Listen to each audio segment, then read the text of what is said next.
Hey,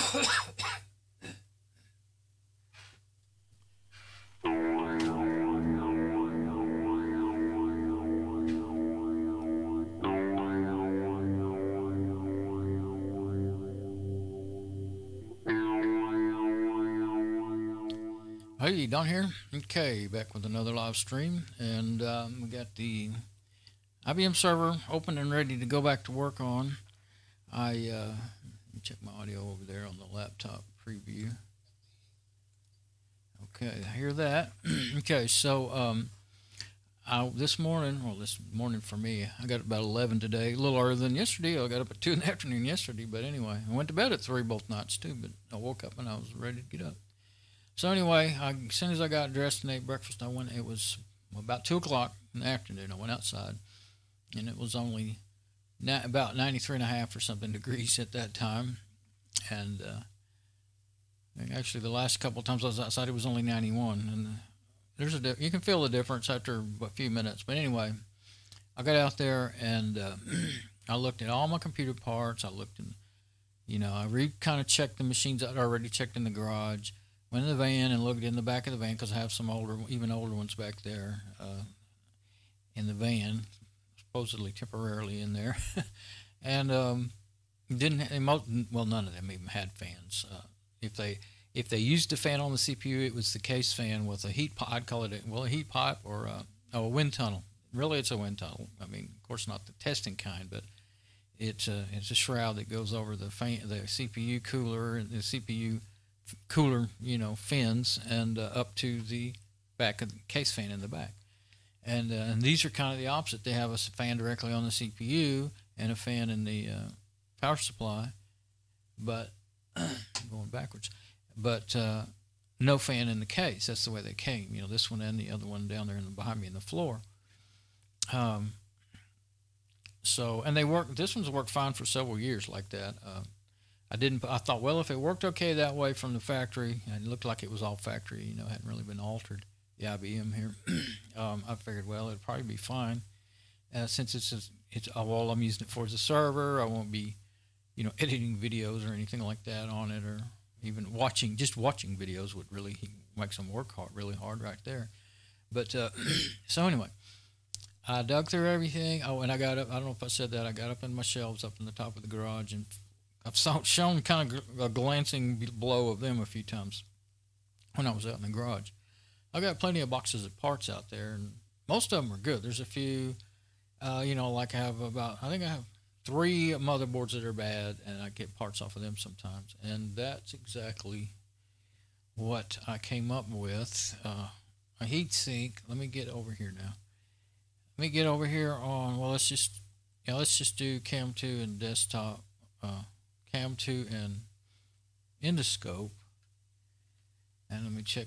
Oh, and I got to switch mics so I can get over there. Let me switch mics. And make sure I'm doing this right. Okay, yeah, that looks like I'm doing it right. There's more stuff in that scene. It's harder to see, which I have to roll it up and down to see that I'm getting everything right. Okay. Now, I think I will pause my laptop there because it starts making noise and distracting me pretty quickly. So, you can see the machine, and you can see the heat sink. It's factory heat sink. Now, I've kind of stuck I found another one that actually has ledges on it, like this one. This one has 2, actually. But I'll set it here so you can see it. It's got 2 ledges, and the bottom one is the one that I would use if it'll work. It's not as wide. I can tell by setting it up there and looking down it. It does lack. Let's see if I line that up best I can. It lacks about the whole width of one of those ledges being wide enough. But I'm wondering. Those keepers, they lean in and out, and I'm wondering if I can lean them in and start tight. I don't think it's going to be possible with this to get to. With this second ledge, it's going to be impossible to get to the screw. Might be able to get to it on an angle, but the thing is I need to lean it in this way towards it, towards the fins, and tighten it all at the same time. Okay, see, I haven't really scoped it out that much yet. I don't have any more fans, period. Never found another fan. Now that's all assuming, see the reason I don't, that's all assuming that this fan, yeah, I thought it would. This fan will screw into those fins like it did. This one here, that's how it works. These are pretty hefty fins. Some of them have really thin fins, but these, both of those have pretty hefty fins, and these screws go into the fin. You can see the screw right there. And that's where I've had the idea all along. Now this one don't have any way to clamp it down, you know, and it's really not near as big of a cooler. I don't know, it might not even do the job, you know. I mean, look how thin that thing is. But this other one is not as tall by far. But it is it's a wide, well, actually I guess it's narrower. It's the same width one way and wider this way by a little bit. Actually, it's the same. Oh, it just looks like it because of the rails on the sides. So this brand new fan, this is a brand new fan here. This brand new fan will go on there, I'm pretty sure, if I can get that to clamp down somehow. This one, I had thought about using it, you know, I mean, so I don't, this is supposed to be for, this is actually supposed to be for an AMD processor, and it was on sale on a website for $4.50 years ago. And I thought it was going to fit a couple, you know, the AMD I had at the time. I didn't and it didn't. Wait a minute, maybe it wasn't AMD, maybe it was Intel. I'll say, when did I get? No, yeah, that was, I bought this before I had anything that was AMD. Okay, so I don't know what kind of Intel it fits. Evidently, it's made for, it's either not a very good one that, or that so small of a so thin of fins, you know, it's just not enough surface area to do a lot of cooling. So it wouldn't be for, I don't think it would be good for a Pentium 4 because they're bigger than that. See, these are Celeron. These are Celeron processors. This is 2.5 gigahertz Celeron. This came off of a Dell 2.4 gigahertz Celeron machine. And so, you know, that's how big they make them for Celerons. Now, I'm pretty sure Intel Pentium 4, the same class of machine, same era, you know, is going to need that size of heatsink too. Now I don't remember, you know, I'm sure it's pretty close to that size. So that's why that was marked down. But here's what's crazy. Well, there's something that tells me it's a newer design though. That's a 4-pin, and that's one reason why I thought, well, at the time, you know, something you learn every time you do it. I was trying to get these things out that they were easiest to get to instead of just going through everything and finding the best solution I had. And I didn't want to get into trying to figure out the wiring on this. And at the time I was like, I don't know if I wasn't able to think it through in my head, but along this path here, messing with these machines, I realized, well, you got the yellow, I mean, I will have to test it out on the board, but the yellow is probably going to be 12 volts. The blue is probably going to be the sensor for the fan speed to tell your BIOS or your program on your operating system what your speed is. And then the red one either going to be 5 volts or it's the control wire lead for, because there's a red one on the this 3. I mean, the colors aren't, I'm just going by the colors I have right here. The colors aren't always consistent between different manufacturers. So the red one, it's either, and I imagine I could figure that out. Let's see, how would I figure that out? Yeah, I'd have to sit there and watch it. But, okay, here's my theory. Two theories. The red one is 5 volts like normal in the computer. The yellow is 12 volts. And it just switches between 5 and 12 volts to speed up or slow down the fan, right? Okay. Blue is the sense wire. I'm sure about that because black is going to be the ground.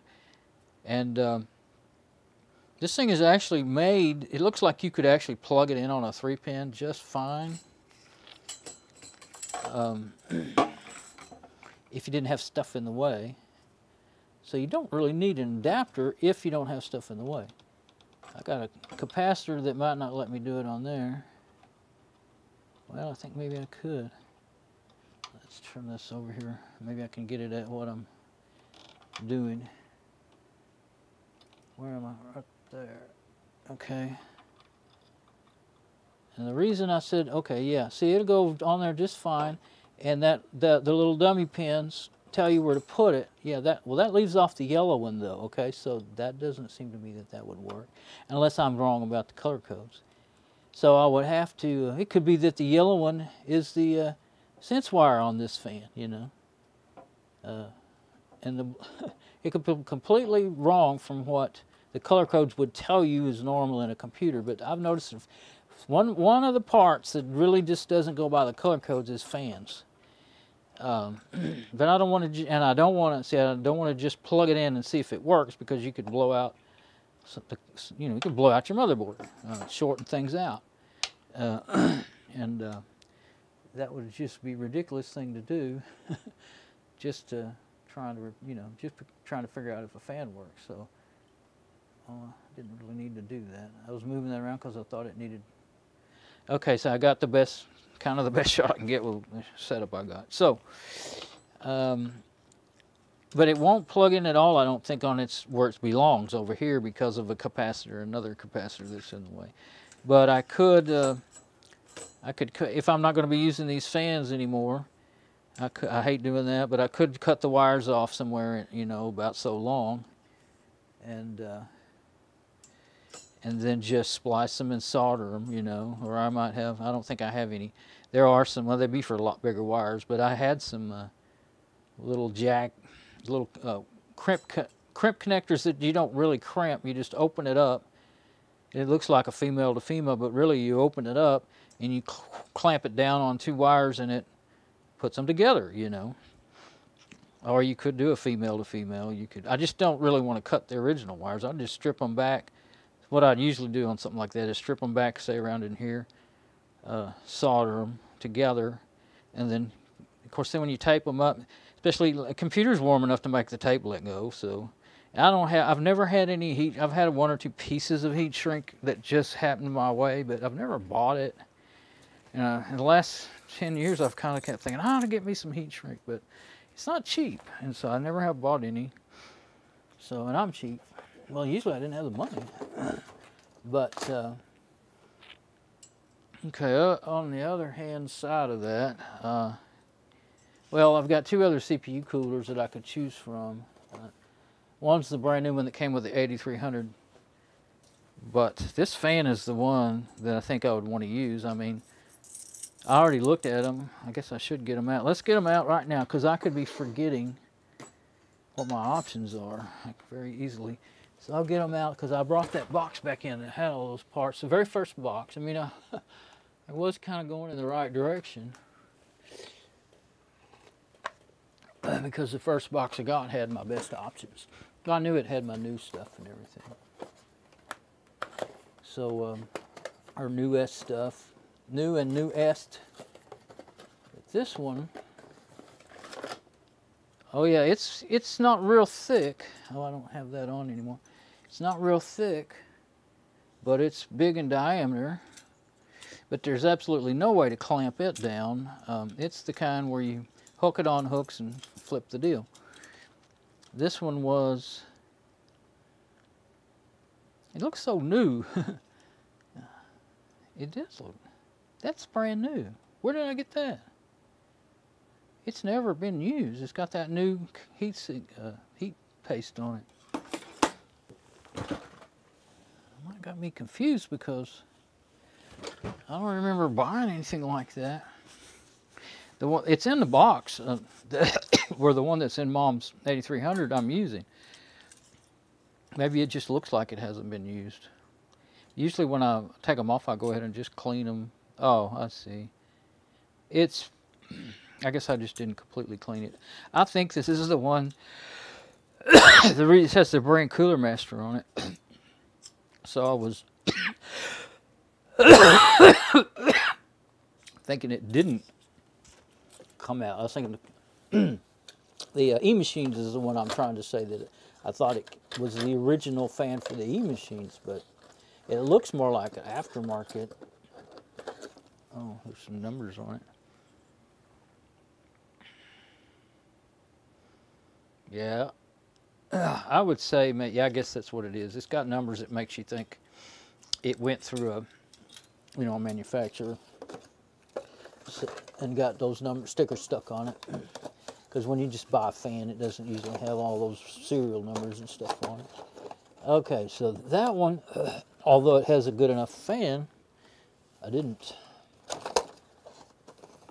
bother to see what size it is. Yeah, it's an 80 millimeter fan, I bet you. Yeah, it looks like it. It wouldn't fit on that cooler. It's a much bigger fan. Yeah, I've already done all this before. Definitely would move a lot of air. So unless I had,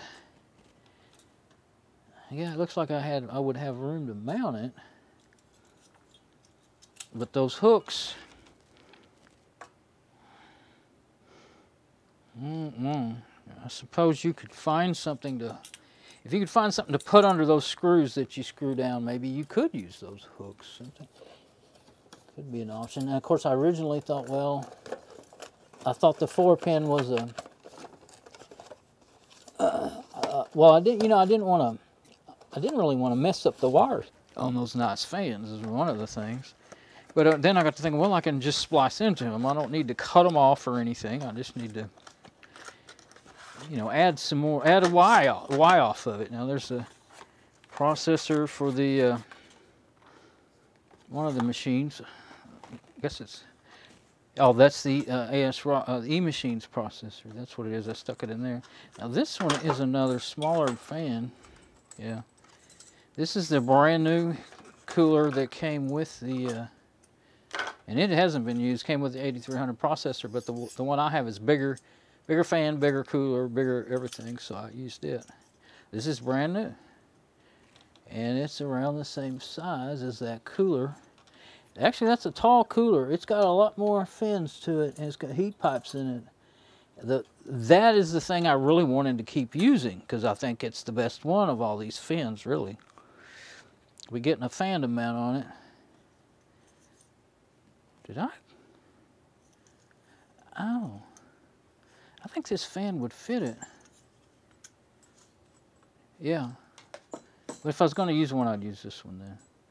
It'll fit it. It's just a matter of the 4 pins. I'm pretty sure I don't have it out. Oh, well, I've got the measurements wrote down. 2 3/4 of an inch. If I can get my little... It's square 2 3/4 of an inch. That's what that fan is. So, yep, 2 3/4. So I had really just put it out of my head because of the 4 pins. But that I can get around. I mean, well, it wouldn't plug in there. I mean, it's possible with these longer cables, I could plug it into this other header over here and just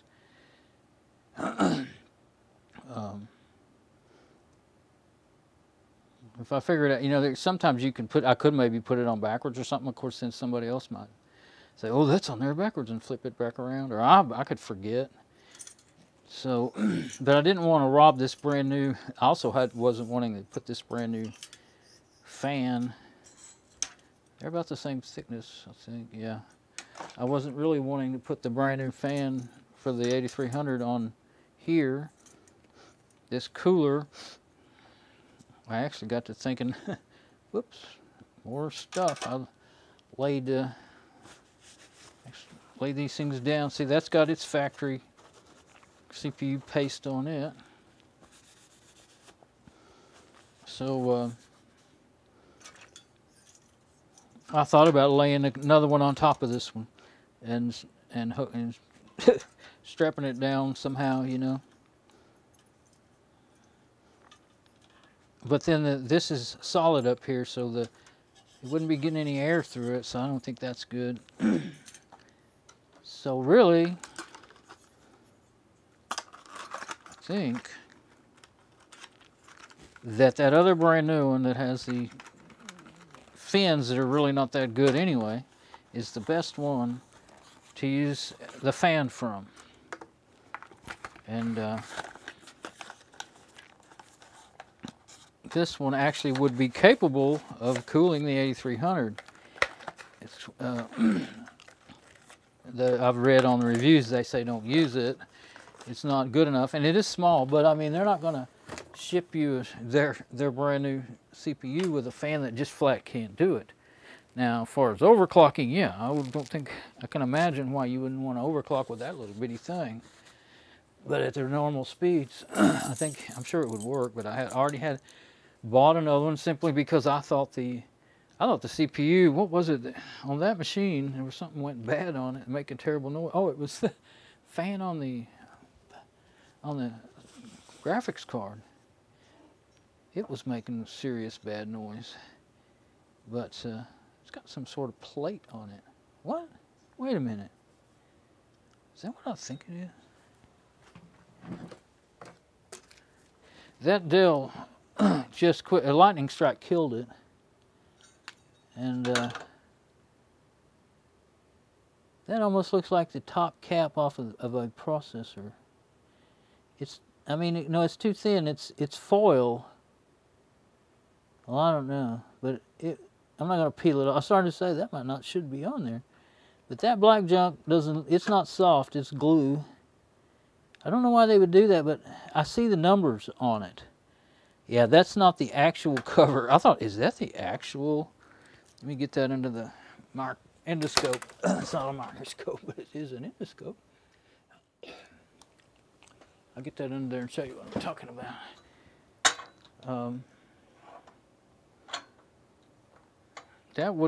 It's like a thin aluminum sheet, and it's got the numbers printed in it.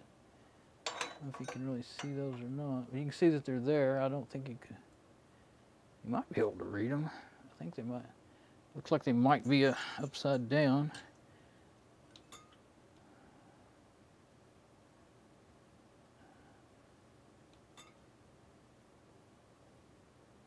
If I'd hold it still long enough.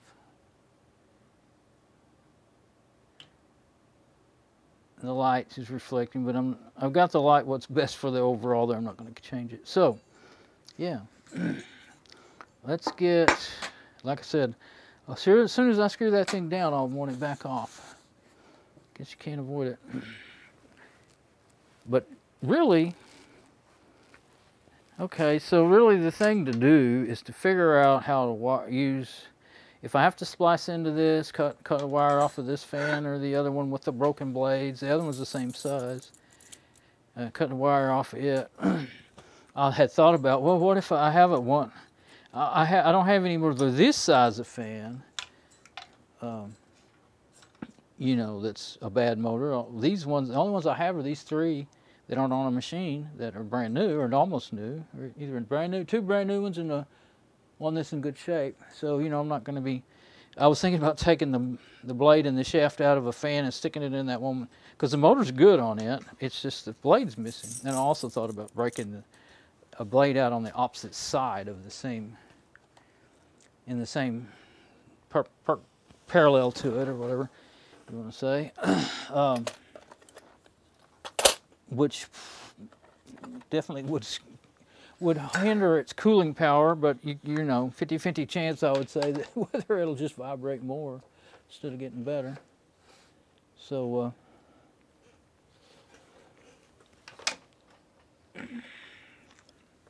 get my little ratchet screwdriver and the deal that fits my little hex head socket that fits my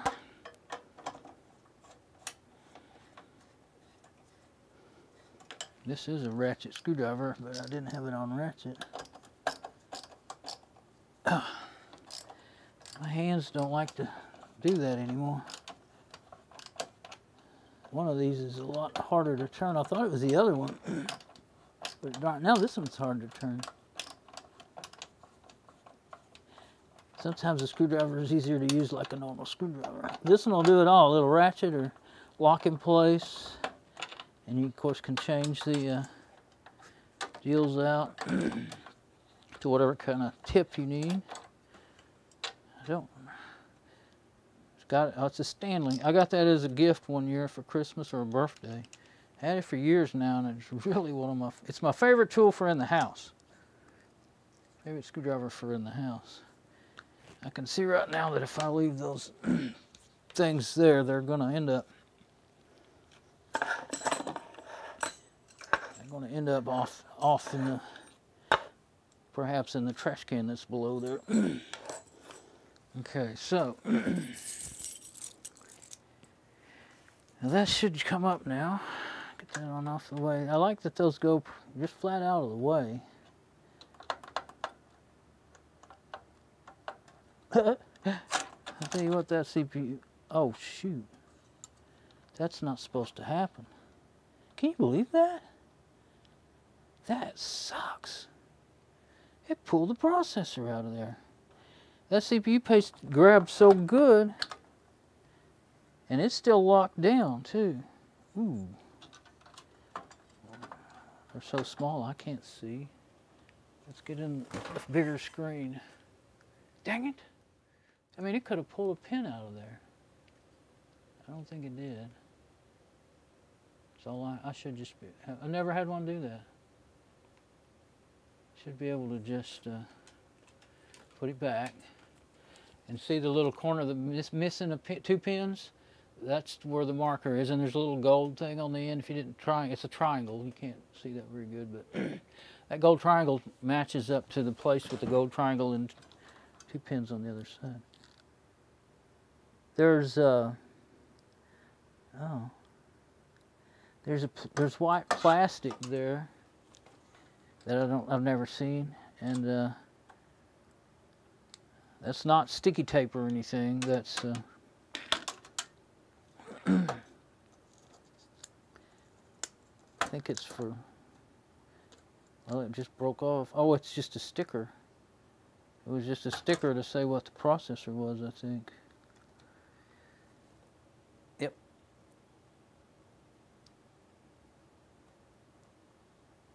That's the serial number, looks like. Well, okay. It moved a little bit, but it didn't come off when I did that. Put that over there. Got a little cooler paste on it, and it's got static electricity. Okay, wanted to stick to my fingers. Now, man, I can't believe that.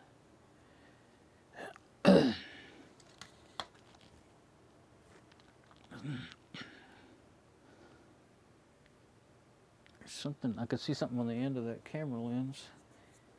Okay, so we'll lift up our little deal that's supposed to lock it in place. And we'll put it back in there. Let's see. I'm going to twist it until it wants to let go. Boy, I mean, that is the stickiest. I mean, that's a car, but wow. Didn't expect that. I guess I'm going to have to get a... It's really sharp. I don't want to bend anything. I want to cut myself, and I don't want to bend anything, so we'll just get under it. There we go. Now, there's no point in cleaning all that. I'm just going to try to keep it from going off the edges. I mean, get it off the edges and put it back in the middle. I put too much on there. I knew it. Well, I didn't know it until after I... See, that's enough for the darn thing right there. I knew it once I started smearing it out. And then all that extra that squeezed out of there, I'll put it back in the middle. You don't want any of that on the underneath side, so I better clean my fingers and move this so that I don't get it on my arms. We'll look at it under the endoscope. Time to get a new rag, I think. I try not to waste. These paper towels have been previously used once. Well, actually 2 to 3 times. Cleaning my glasses. I use each corner, spray a little bit in each corner, and then use the clean part to wipe them, you know, dry them. And once they get to where they're no longer seem to be cleaning my glasses. You know, they seem to be smearing them. Then I know it's time to. Well, I try to look. I don't try not to reuse the area where I spray the cleaner. I'm trying to wipe some of that extra off the sides because I think it might end up on the pins. I don't think it would really, if there's a little on there, I don't think it would hurt the conductivity. But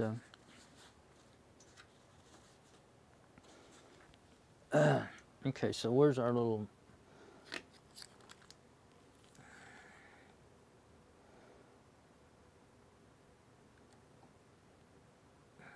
there it is. Okay. This corner over here, far corner to over there, is where the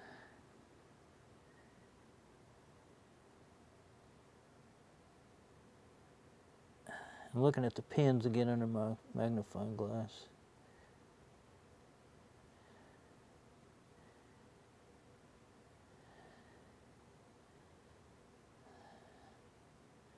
They don't look bent or anything. Now where's my marker? There it is. There. Right down in there.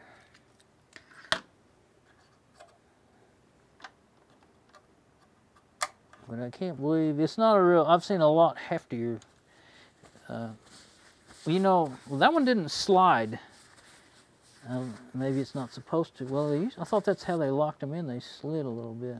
I think I saw some video recently that some newer one didn't do that.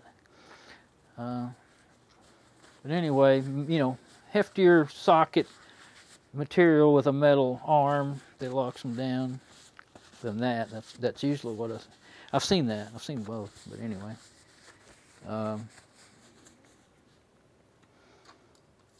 Now I don't want to just waste this paste, so I'm gonna try to work with it on there. I'm gonna put it right back where it belongs. Doesn't matter if, you know, if it's not square. I mean, what I used to do is squirt it on the CPU and then smear it out, and then it makes, you know, that's how you get that nice little square if you do take them back off. Except for all the junk that squoze out around the edges. I had twice as much as I needed on there, so I'm not worried about not having enough. But anyway, yeah, this fan. No, I started to say I probably should have left that CPU out of there so I don't get into that stuff again, but no. I might get something in those sockets. But what I do need to do is trying to figure out where I can set it. I might be able to do that. I just don't want it falling. I want to take this fan off. That's what I thought it would do. My other way I did it before, did work. I might have to. That means I got to move the. There we go. Move the computer, and I was trying to avoid that. There we go. That'll probably do. Oh, I'm close up. Only. So I'll leave it like that. So I'm going to get this off. Going to be using up all my rags. Okay, that's okay. Anyway, that's why I have them right there kind of all folded up. As I save them to use again after cleaning my glasses with them. Okay, maybe this, my other favorite screwdriver. This one has a rolling head on it, and it's kind of small, but I mean, it's not meant for big, and it's long, so as long as you're not in a tight space, it's great. It'll reach things. It's really good on computers. Well, that's too flexible like that.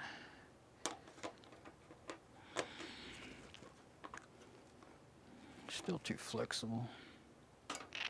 Oh, yeah. There we go. See, there's this. I've already bent it back down.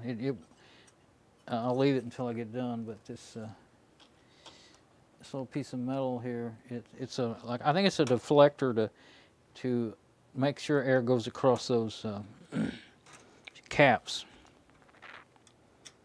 So that's another reason why I'd kind of like to use this. Probably a good idea to use this one. Yeah, you can drop screws down in here. Be very careful so that you don't do that. I think I should move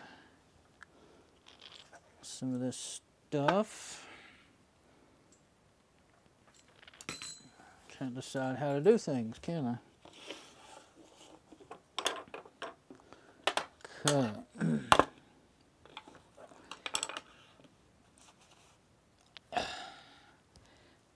I just realized that, well, that'll be all right for right now. No, I've already dropped one of those screws in there once. Let's don't do that again. There. You can tell, you can see what I'm doing still. I mean, it's not like you never, but I can put them, that's what I use those things mostly for, is to hold screws. These little, those are Folgers plastic coffee can. Those things are so useful. I don't drink that coffee myself, but I like the little. I've got plenty of old metal coffee cans out there in the garage I use for screws and stuff. But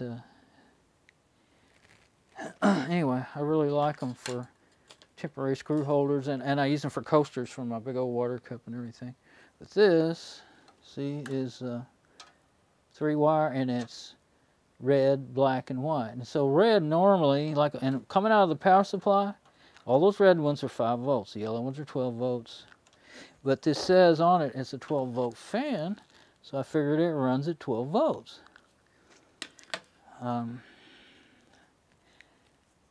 And so this one, it's got, what I see, you know, what I figure is it's got black for ground, red for power, and white for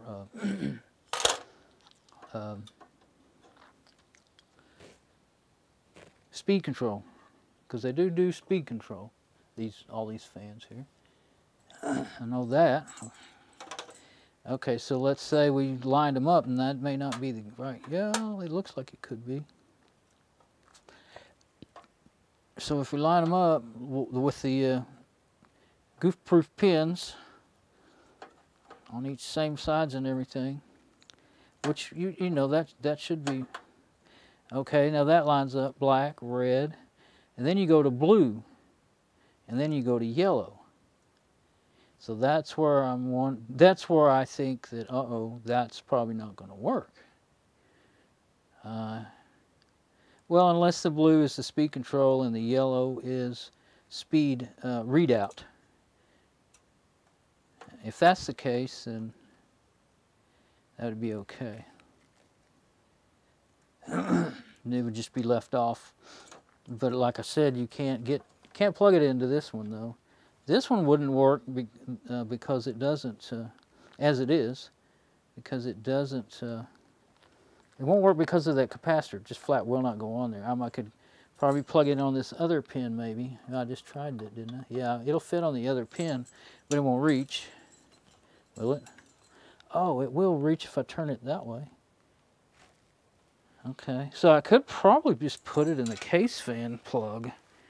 I don't know for a fact that would be good or bad. You know, as far as I've never wanted to, you know, plug a CPU fan into a different port. But I mean, the speed, if they both have speed control, then it shouldn't really matter. But it says CPU fan on there, of course. And over here it says rear fan. But yeah, I'd really rather plug it into the CPU connector. And it won't reach, I mean, it won't make it. I guess you can kind of pretty well see where I'm at there. It's not really, of course, when I stick my hands in there, you probably can't see it, but it's right there. And now you can see the area better. Yeah, I was thinking, well, you know, you sometimes think, especially capacitors, you can bend them over a little bit, but I certainly don't want to break it and break the motherboard. It's pretty low, and so I don't want to try that. I don't think it would work anyway. It's just so close to where I need to go. I think I just got some cooling paste on that connector. So close to where I need to go.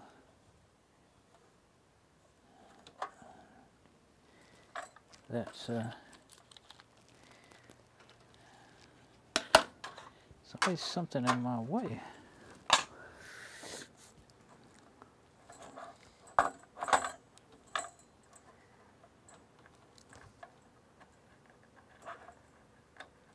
Trying to make sure I wasn't wrong about that. Yeah, it's very close to making it.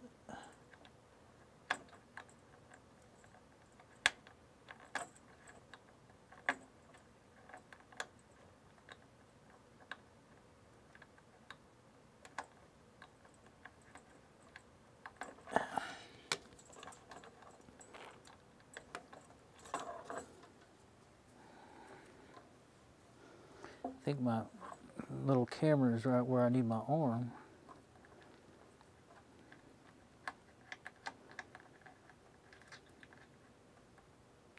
Now, yeah, I would be causing problems if I bend that thing over enough to get to that. So, if I wanted to use that connector with a 4-pin, which it looks like it could work, I would, well, not that connector. I would have to go over here to this one, or either that or splice wires like I was talking about. Just take them and splice them somewhere like that. End up with that. So that's probably the thing to do. This fan, it still works, but that other one, it spins really well, but it has the broken blades. So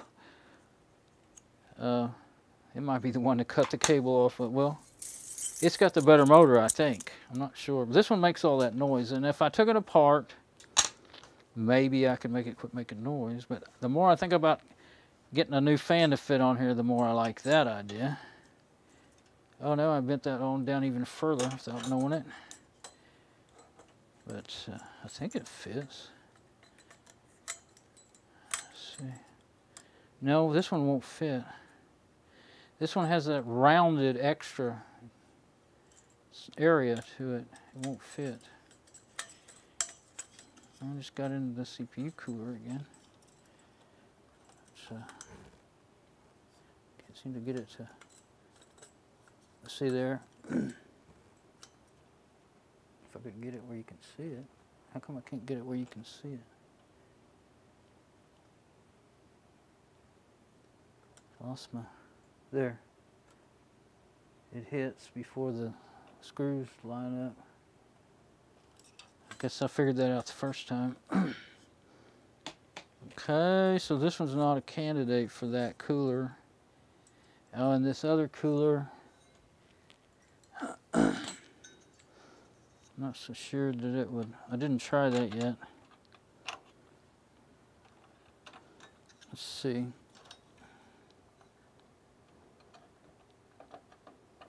I don't know what to do but sit it down. Oh, it won't sit down on the CPU. It's touching out here. Yeah, big time. It's actually exactly wide enough. But I couldn't really get in there to screw it down anyway. Okay, so that one's not an option either.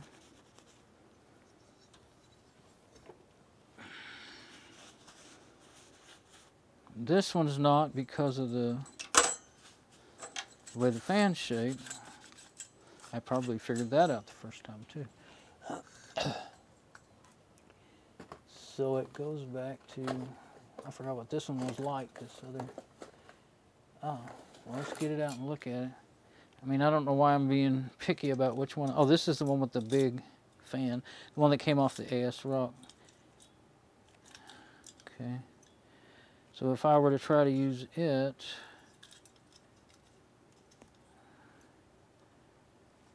is there any way it would, I guess I won't really ever know if it fits without setting it down on there. I don't know if it'll sit down on there.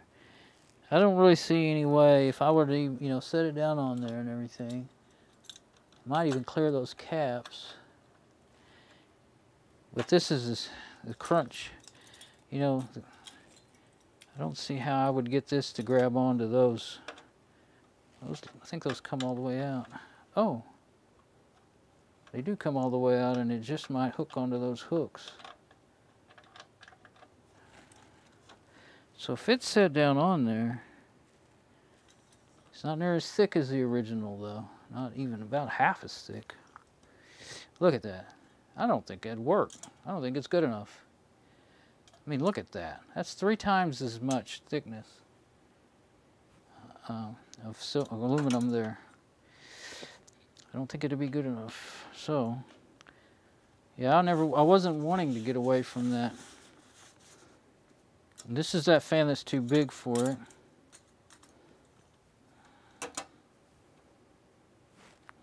It's way too big for it. Yeah, I think that's an 80mm fan. So I'm the last few days, I remember 2 things. 80mm fans, the regular back case fan, regular size. And 70mm is the size of these, if I remember that right. It's size of these fans, a lot of them, which is 3 3/4 inches. So it's one thing one of the many things these days you have to figure out the millimeters and centimeters to buy them, because they don't sell them. They don't, well, actually, if you're on Amazon and stuff, most sellers give you the inches. They're courteous enough to do that. But sometimes, some do, some don't, depends on where you're looking. So, I remember when I was in 7th grade or 5th grade maybe, I had a math teacher that loved the metric system. And of course, in America, we are and still are taught, you know, I guess they teach both now, but back then they only taught what do they call it, the imperial system, regular measurement for us. And but he said, he gave us a big story about it, told us how wonderful, he thought it was easier, metric was easier and all that stuff. And he says, now, if you want to learn it, the basics of it, I'll teach it to you, but it's not a required thing to learn. You don't, you know, and I can't spend a lot of time on it because they don't want, you know, they don't want me doing extra stuff, extracurricular activities, I guess, and taking time away from normal learning.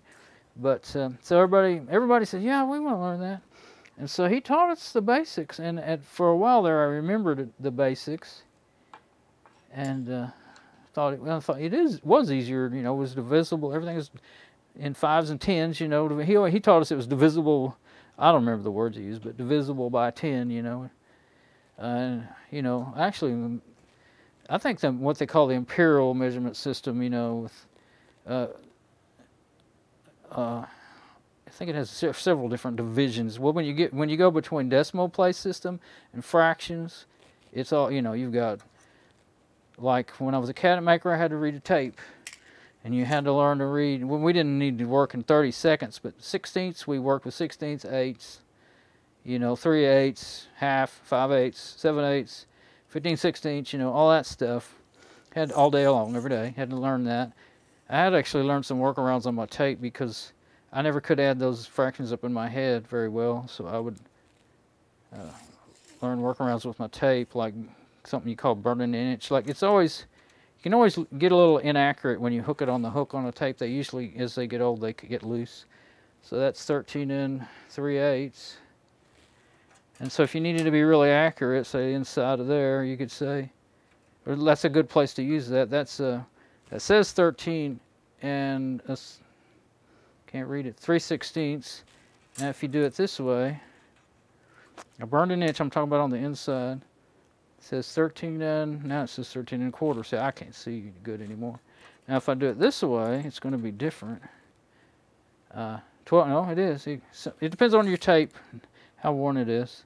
12. That was 12 and a quarter. But you just always go out and remember to, when you burn an inch, you need to always remember to subtract an inch from your measurement. Or the best one is for, especially in woodworking, I don't have anything to lay it. Let's see, lay them back to back. So if you want to know how thick something is, like you want to know how thick two things put together are, and you can burn an inch or any, it doesn't matter, any inch on the deal. So that's I can't see this tape good, 1 1/4.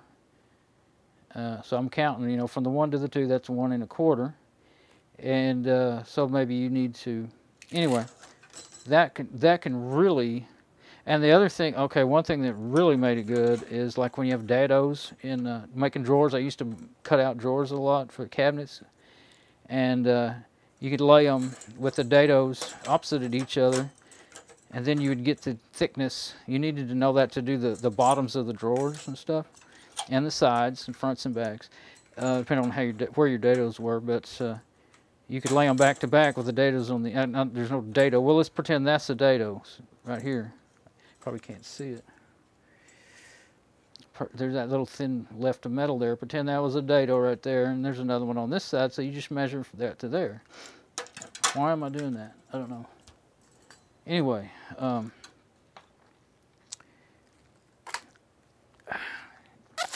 don't know, plug that and move it out of my way until I get done here, if I can. Maybe more in the way like that. It is. At least it was being held in place like that. It's really in the way.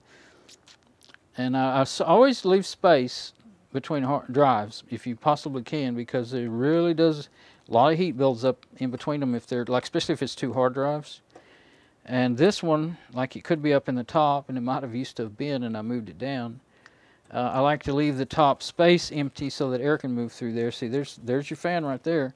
And any air that can get through the front of the case can come through here and pull the heat. Let the heat collect up here and be pulled out. And especially when you got a lot of hard drives, you really want to think about the airflow and everything. So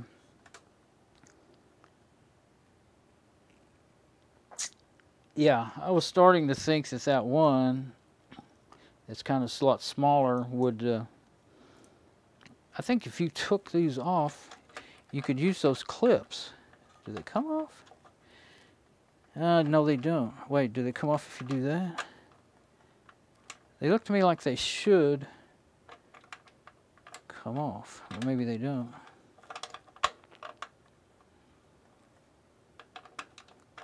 It's not just a hole, it's a slot. No, I don't guess they do. If they do, there's a heck of a trick to it. Well, uh-oh, now I got it kind of locked. Okay. Well, I like them. I mean, I don't, but would act as a place to hook that regular old snap-down hook. Now, if it's the right dimensions to make it get tight, I don't know. The spring snap-down thing. This one here is one of those newer, they don't even put a,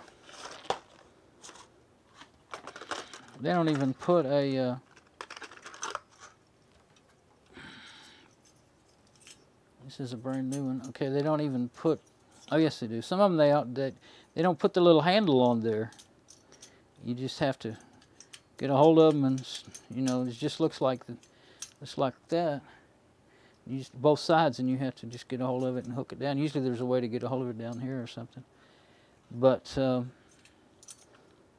if that one would fit down in there, let's see, would it? No, I think I already tried that, didn't I? Yeah, it won't make it down to the, I don't think it'll make it to the CPU. Doesn't even touch it. Okay, got CPU paste to prove it. Nothing's came off on there. But this is the fan I'd have to rob to put me a new one on here. It should fit.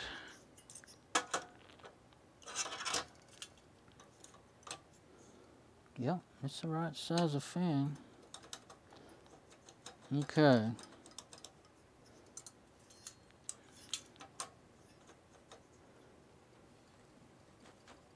it will work as far as fitting on there.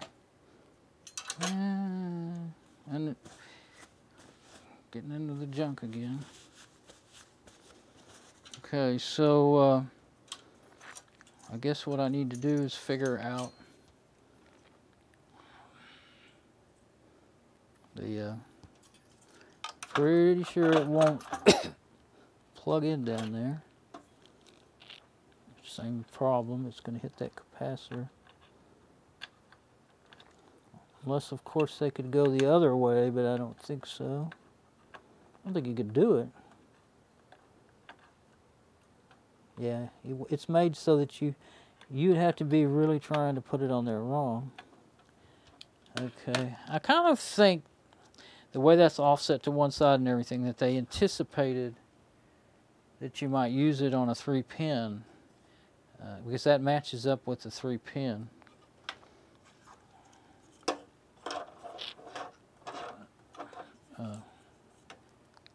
Safety or dummy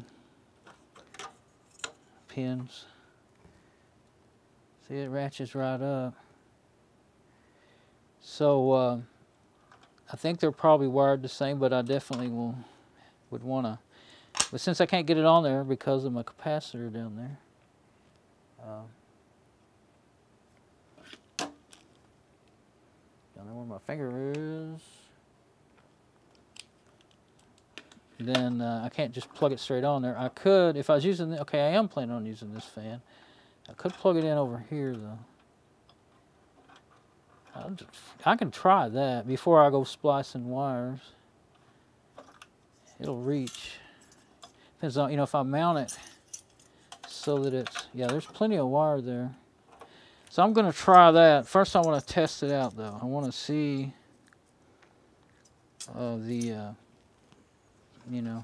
what the voltages are. Maybe I'll be able to tell.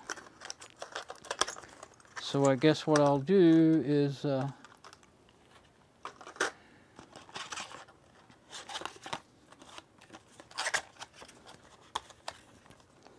putting it back in this box. I just don't want, it's brand new and I don't want anything, I don't want it falling and getting stuff on the heatsink paste that's built onto this thing. So I'm putting it back in this box on yet another time because of that. Because everything's falling around here and going this way and that, and I keep getting into the heatsink paste. So I'm going to do that for now. And all right, so get my multimeter and check. I have some other brackets and things out of that Dell machine, but I don't think they're going to be of any use.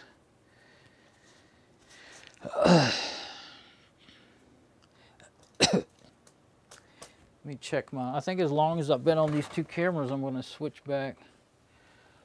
I wonder if there's some way I can, actually, going outside, I got pretty hot. I didn't sweat like crazy and all that, but came in, I was just felt like I had to rest, needed rest forever, what it felt like. And so, well, I rested and ate breakfast and stuff, and ate lunch and did stuff. But let's go on the desktop here. That usually, if there is getting to be a lot of lag on the cameras, if I go to the desktop, especially when I'm running two cameras like that at the same time, it sometimes really. What I was wondering is, let's look up for CPU fan 4-pin to 3-pin.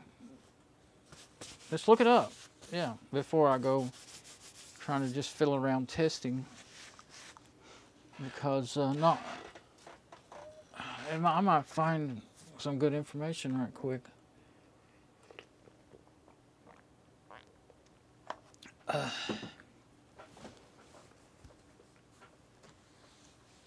I'll switch back to the SM58 too. I may have already looked that up before, but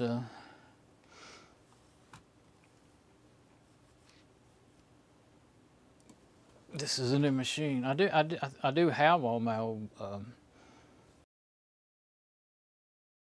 I do have all of my old links, you know, my bookmarks now, and I do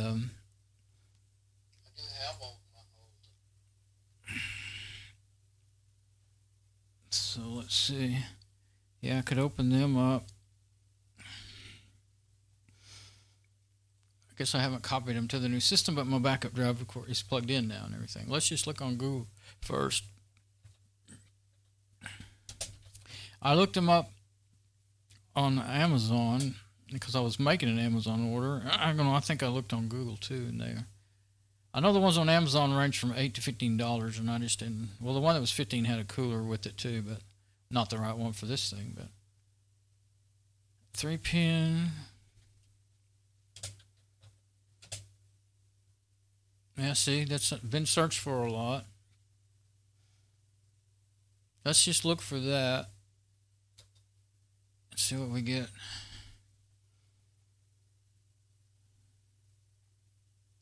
Solved. Yeah, that Tom's Hardware, it might tell you what's the typical. And there's an Amazon. Let's look at that too. So there's two of them. That's the wrong. That's a Molex. Let's see about this one. That's Molex too. So that wasn't CPU. It didn't say CPU. Okay, so let's see what's on Tom's Hardware. Okay.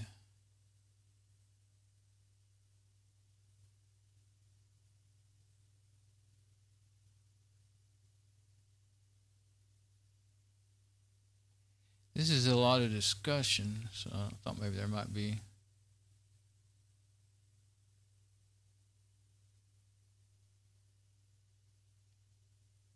This is a whole different thing. No, I don't want notifications. I don't want anybody bugging me while I'm working. There's a link to Newegg, but I think I already clicked on it. Yeah. Oh, that's a box on Newegg. So I guess they were trying to figure out.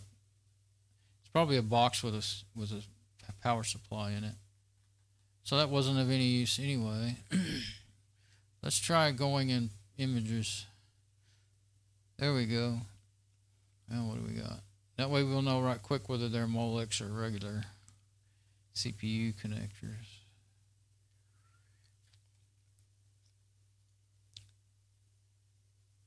Okay, that's female to male. Well, I guess that's what you would want, but I don't see two connectors on the other end. So what's the point here?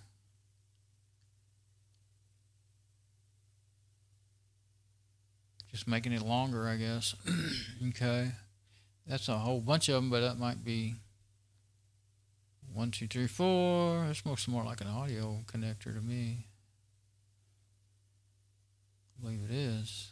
Okay. There's something that might show us something.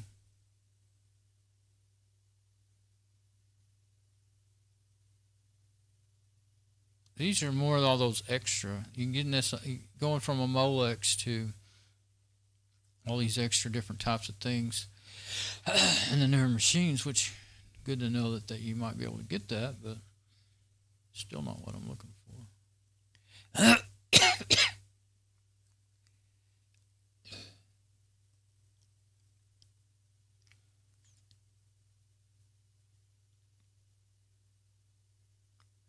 VD to fan.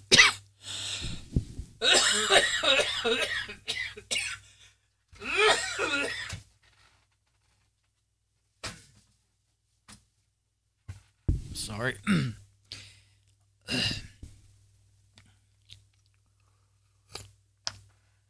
Okay, the one I opened, well, look, here's the other one that looks, no, that's Molex, regular Molex.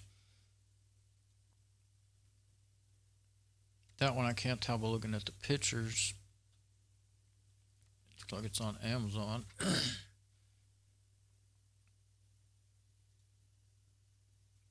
1, 2, 3, but it's male. It's not female on the other end. Looks like that's probably 3. 4-pin to 3. It says 4-pin to 3-pin. Oh, okay. You would want male on one end. Right. But what I want is 3 pins on one end. Oh, no, I do want 4 pins to 3 pin. This is the one I would want. It costs as much as a fan. That's the other reason why you don't buy. If you can make them, sure, but if you don't buy them most of the time, I mean, not unless you find a good place to get them for like $1. But yeah, sure. Okay. But you got to watch out because a lot of these darn sellers and manufacturers. Oh, that's 4 of them. Okay. Well, now that makes a little more sense. Some of these manufacturers will make up stuff that's actually can. Well, I mean, it may work in one case, but it won't in another. And sometimes they don't tell you, or don't even know.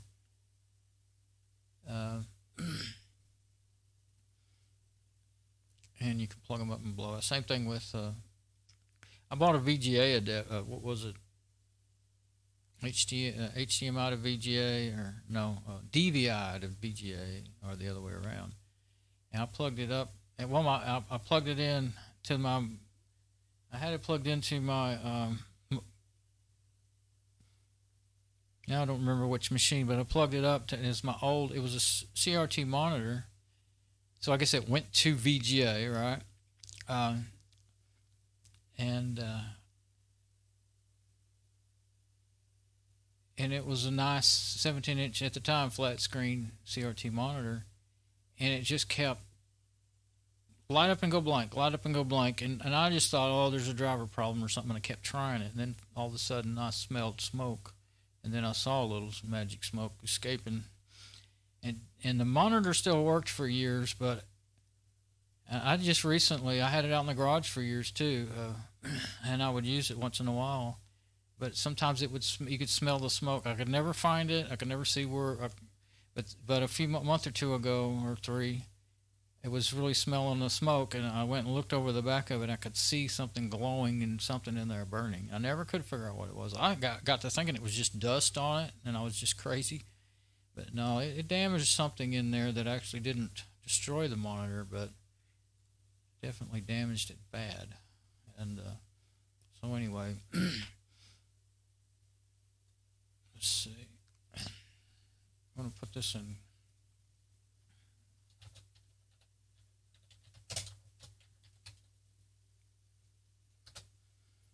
Put that in there. I'm not going to buy that. I'd rather buy a fan for $8, but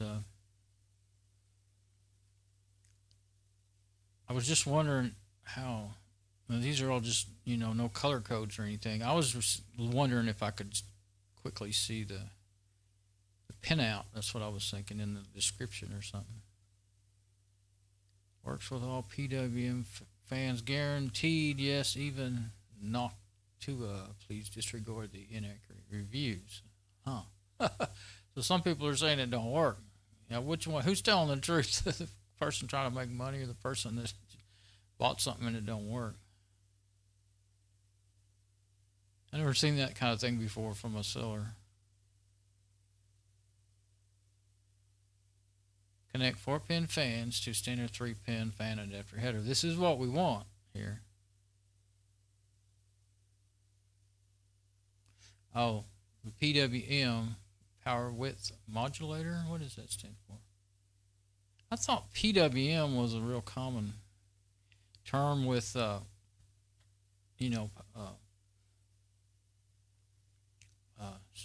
solar chargers and pulse width modulation. That is what it is.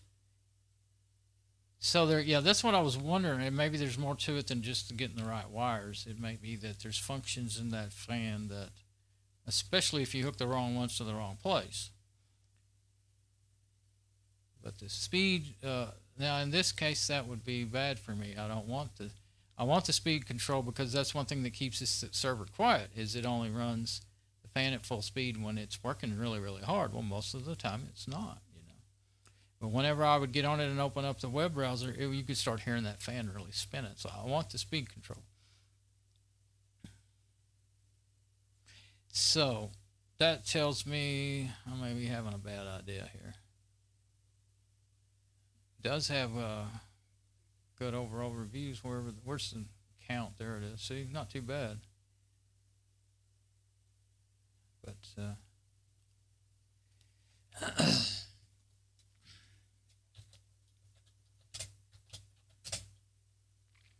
CPU fan 3-pin connector. I did this the other day. Well, that's just the wires again. Am I in? I'm in electronics. Sometimes it's not good to be in just a certain section. Now here's one. What's this? Sometimes it is, but it's an 80 millimeter. Oh yeah, I need to put 70 millimeter in there.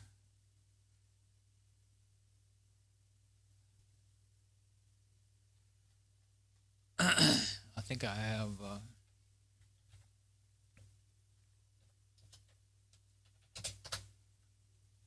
Now let's see. Yeah, I mean if you can rearrange it, but where is it? This thing's gone to be able to rearrange it by. Maybe there's only one. That's all there are available. One page worth. Yep, it all fits on one page. So I guess that's why they don't have the extra sorting. I think I have a.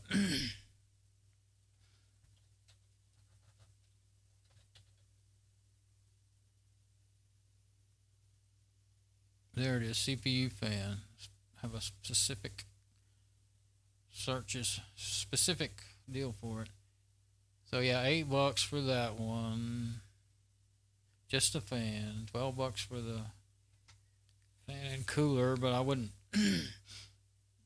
Usually I say, well, if there's only a couple of bucks different, I'll get with the cooler, you know. But in this case, I wouldn't. Let's see, what's this?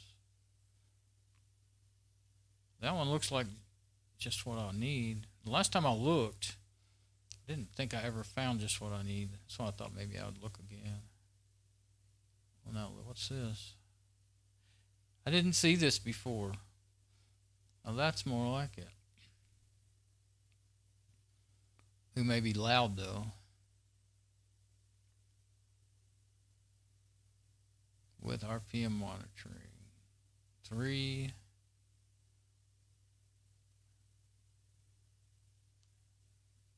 Does have 3 free shipping. Let's look at the reviews. Only 9. Of course, things like this, they generally don't sell a whole lot of them. Oh, 9 reviews and it's only 45%. 5 stars. Let's see.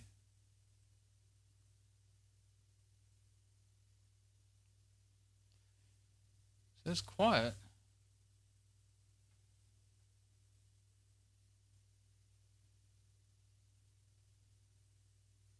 Good but too loud. Noisy. But they don't say if they'll give you the dB. If they don't give you any dB rating, you know what it's, how much noise it's going to make. They say it makes, and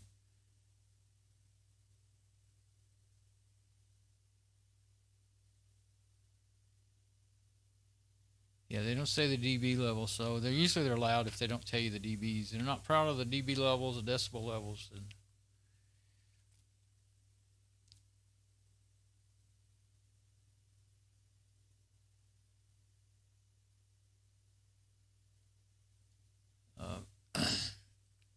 now let's find out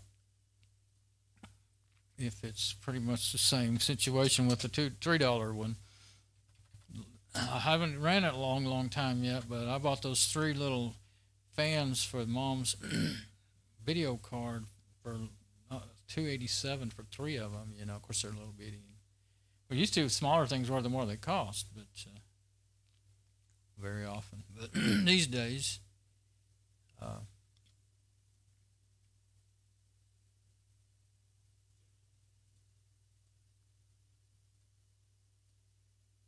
close some of this extra stuff here.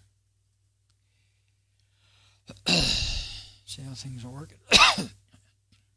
Yeah, I feel kind of tired. I was feeling worn out standing up there bending over that machine. It makes my neck hurt to bend over, and if I sit down, I'm too low to see down in that machine. So I even thought, well, you know, I got one chair out there that'll really crank up tall out in the garage. But then I don't have room for 2 chairs in here. This one, I don't know. It might go up pretty tall. I guess I could try that. Oh, yeah. I don't think I'll go up tall enough. But anyway, let's see what we got here. 3-pin, 12 volt, 0.23 amp. I think the original one had more amps than that. Let's see. It's right on the front of it. 0.65 amp. So it might not last very long. That's a whole lot less amps that it could handle. And yeah, it probably takes less to turn it, but it's going to be given what the machine normally gives, you know. You know, the other ones I found were the exact same amperage rating. 4.7 millimeter. 2 what? Those are still millimeters. Let's see. I was thinking they might give inches. Sometimes they do. Let's see. Center to center. Size 70 millimeters. 70 by 70. 2.8 inches. Of course, I measured 2 3/4, which is 2.75, but it probably is 2.8, or, well, you know, I mean, it's a plastic thing. It's not going to be that close in tolerance. But that does make me wonder, will those screw holes match up? That's the main thing. Should be enough slop in them that they would. But it's too, let's see. I wasn't planning on fan shopping again, but I thought, well, maybe sometimes you look one day and you find something different the next day because you searched just a little bit different. And you didn't realize when you were searching the first time, you know, you weren't, whatever you were putting in was just enough different not to get what you want. This is the type of fan I'm wanting, but I haven't looked at it. It's only got 4 customer reviews.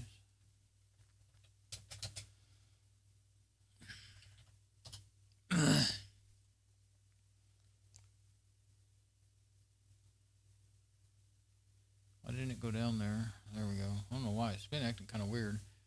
So it's almost the same 1 stars as there are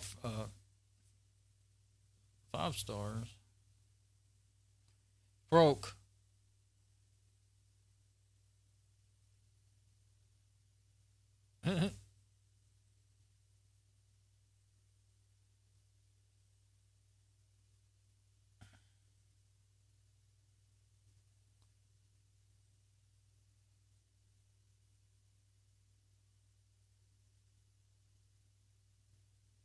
I don't know how they super glued a blade back on one of those. I wouldn't even try it. Expect it to last the first spin up. I mean, as they say they did it. I'm thinking, well, if you were able to overlap it over itself, then one of them would be a lot shorter than the others. But mine broke right up on the very edge of the head of the fan, you know. You'd have to butt in and glue it, you know.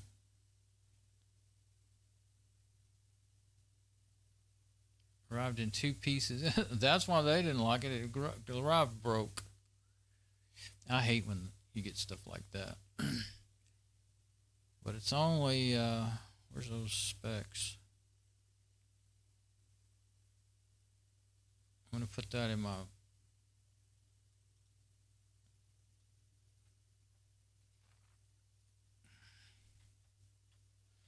what happened there? What happened to my previous, I lost my previous edit in there. Must be, it's like it's going to another whole new shortcut, but it's on the same. Maybe I didn't do it yet. I thought I put this part in there, the price. Maybe I didn't. Maybe I didn't even put it in my favorites yet. I still call them favorites because you know, I learned all that stuff in Windows, but it's been bookmarks for many, many years now for me. I use Firefox for all these years. Okay. Yeah, that one wouldn't be of any good use. And then what do we got here? That one's only got 1 star. Those haven't got any ratings. I once in a while, if it's something exactly what I want, I'll go ahead and buy it. And I think I've done that a couple of times in the last couple of years, especially if it looks okay. And it was what I got was fine. Actually, one thing, it was a power supply I was going to use for a picture frame, you know, those little digital picture frames. I actually never hooked it up yet. I've had it for several years now.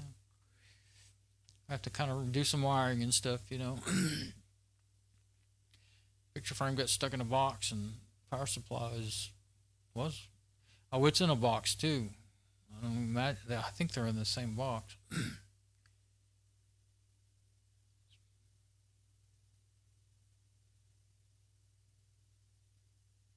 90.96 watt. Now that's the right wattage. Oh, that says watt, not amp. 0.65 amp. Oh, 96.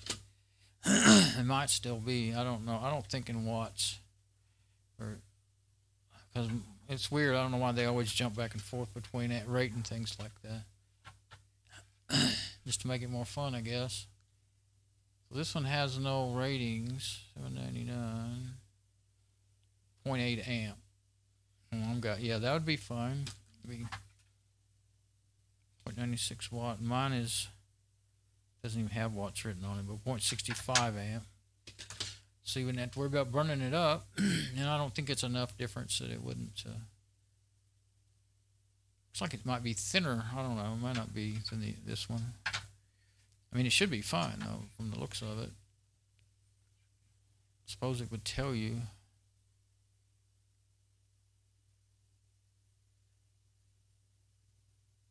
It's a 3-pin, I think. Yeah, 3-wire.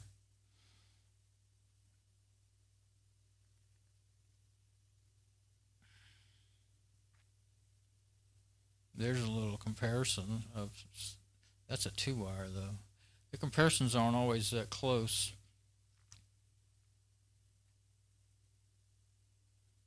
$10mm the thickness, I guess. I don't know what 10mm is. I don't want to look it up right now.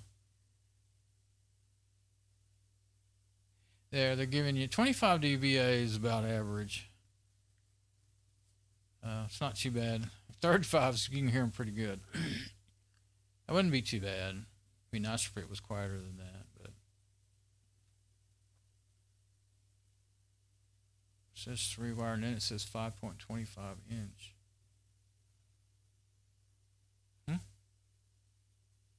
Oh, the wire. I was like, what? Can't be that big. Unless I'm really crazy about what measurements are, you know. This is, get it between the 10th and the 12th. Well, that's pretty soon.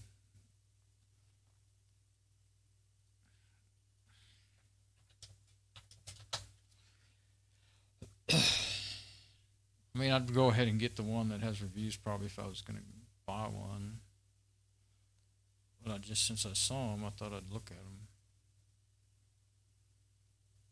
Your tab just crashed.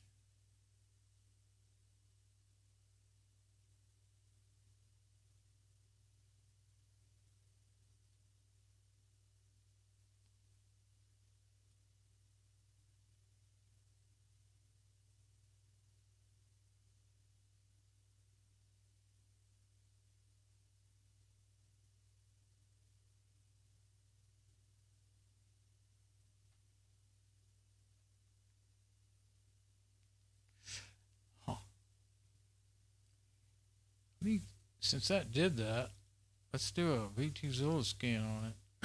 Who knows what's going on? Well, it did it again. Something really weird going on there. Okay.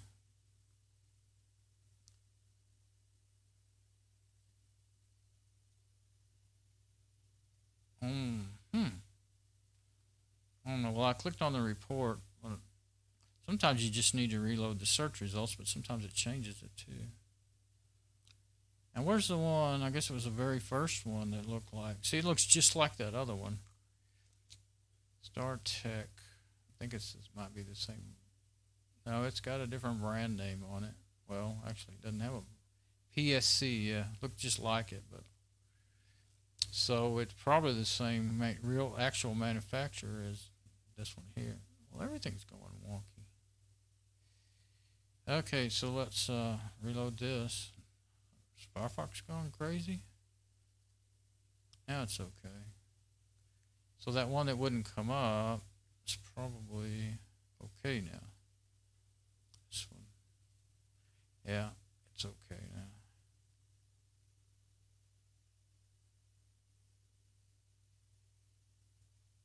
Don't see anything about the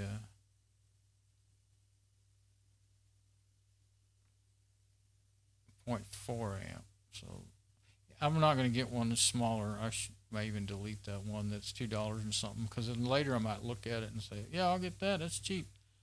There's a reason it's cheaper in this case. That one actually shows to have screws with it. Oh, there's a lot of sales on that one. So the reviews have had time to really make it, you know, run the review circuit here. Caught fire.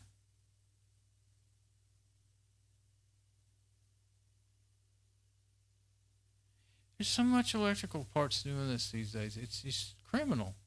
This could be killing people.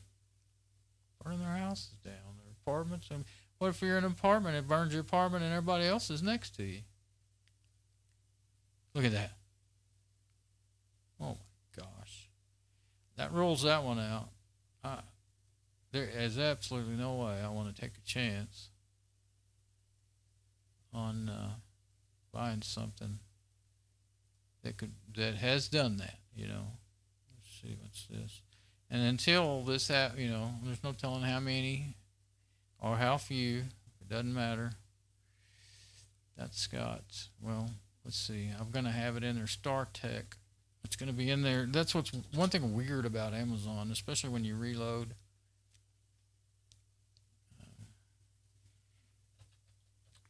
I need to rename that to computer. Computer CPU fan. Now I'll be able to find them under computer parts. Okay. Or computer parts or computer CPU fan or whatever. Where is it?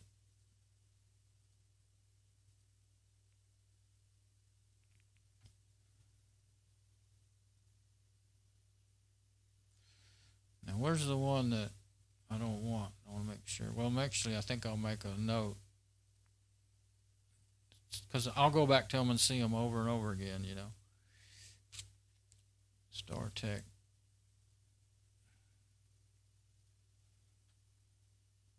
Now I don't see it. Just open all three of those in the... There's another one. Oh, let's don't open them all at once. That one's in there twice, I thought. Okay. That's parts collection. Okay, so this one has no reviews. So the StarTech, thought I had it in there. I guess I didn't put it in there.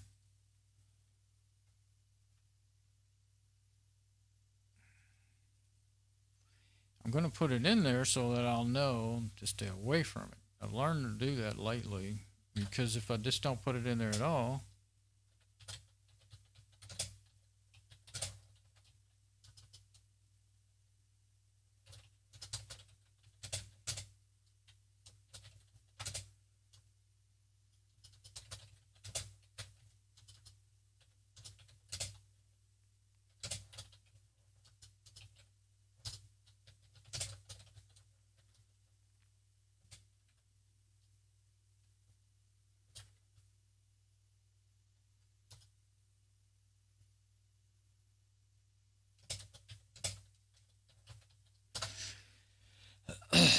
okay, so we don't want that one.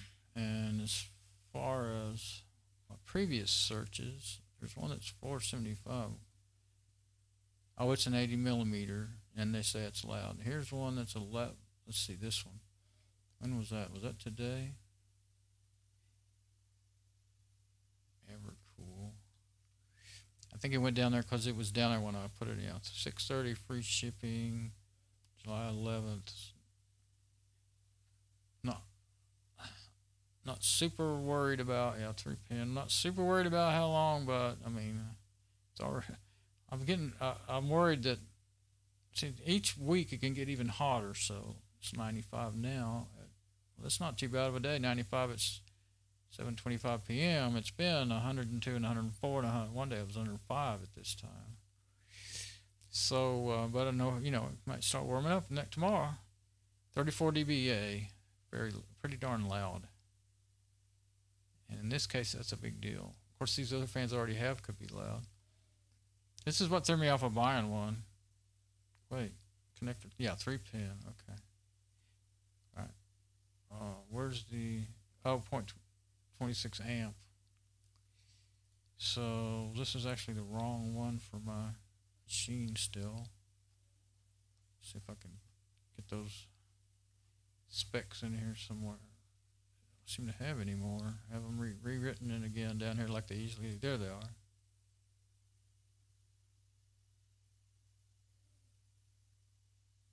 It doesn't say. It just says kind of machines it should fit.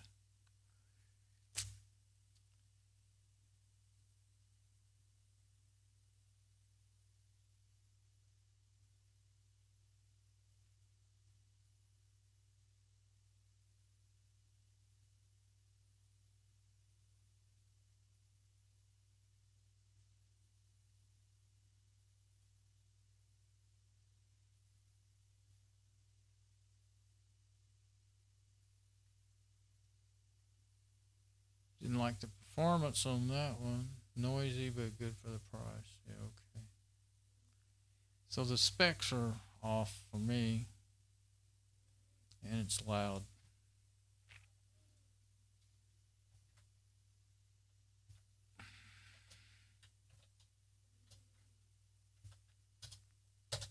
Okay, so I don't really want that one. If I was going to get one.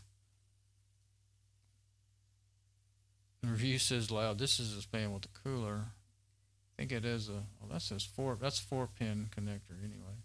But it was $11.99. That looks just like that one that I just pulled out. Just like the one I just pulled out. That I have. I have one of those. It says it's 70 millimeter, but the one I have I think is, that's the one I have that I was thinking about using, but this is a 3-pin, I think, or is it a 4-pin? Maybe it's the one I have. 4-pin. This is basically the fan that I have. I may have bought it. It doesn't say I bought it. No, I didn't buy it. Okay. I don't think I bought it. I think it came on that E-Machines. It's only got 2 reviews, and they were both good. That's why I put it in there. Yeah, I'm pretty sure I think that's identical to the one that I'm actually thinking of trying to convert to work on here. Take the fan off. I laid it somewhere and I don't see it now. But let's try again. Let's see. There's my dimensions as I looked them up. Thought I had. Yeah, there they go. Whoops. It's not working. Oh, I'm hitting the wrong. I was hitting shift instead of control. My finger was not where I thought it was. Okay, and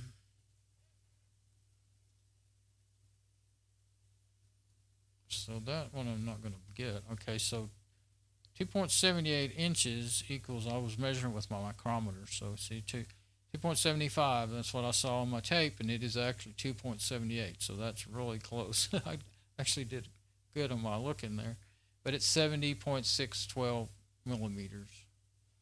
So I think they call it a 70 mil. They call them 70 millimeter fans, and then evidently that's the 2.425. What is that?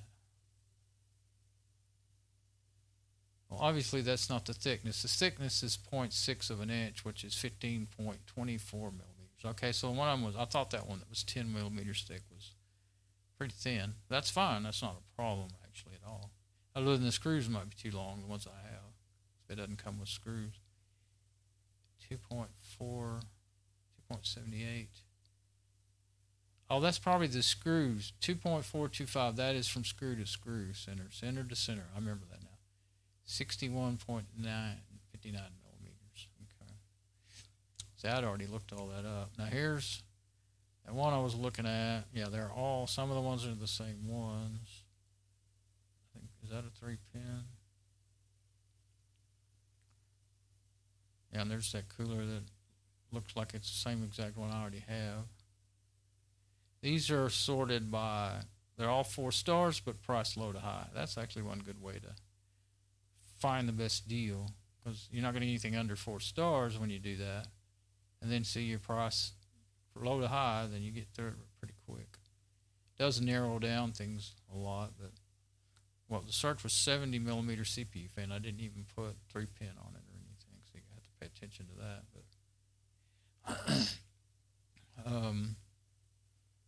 close those other tabs, because I want to make sure. Why do I have this open right now? I forgot to close it. That's why. I was worried about running too many things, I'm tired today for some reason. Just kind of leaning back, getting further away from the mic, talking soft and mumbling. What's going on with my preview? I think I paused it. Okay.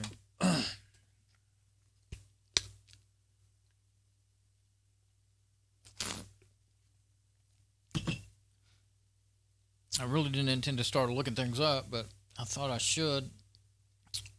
And so tired I don't feel like getting back up and going back to do it. But I am going to look. I mean, I may find out more. The way my mind was kind of drifting and kind of tired, I thought I may find out more looking it up quicker than if I just go to trying to use a multimeter. But because I was like, okay, so how am I going to figure that out? I don't want to run it a real long time. I don't want to short anything out. Okay, this one is the one with the lots and lots of reviews, and it's the one that caught on fire, isn't it? There it is right there. Okay, don't want this bad boy. It's funny because it has good ratings and all that junk, but then it could be a matter of time with all of them where something you buy is going to catch on fire, but I darn sure not going to. If I know that's a possibility, I'm not going to risk it. So I'm seeing that every time I look for anything electrical now. You better pay attention to the actual. Look at that on Amazon. You can look at the picture section, because if something like that happens, and lots of people, somebody's going to probably make pictures of it and put it up there. And the last thing I bought that came broke. Oh yeah, with water hose, the brass water hose wide with the valve that wouldn't open.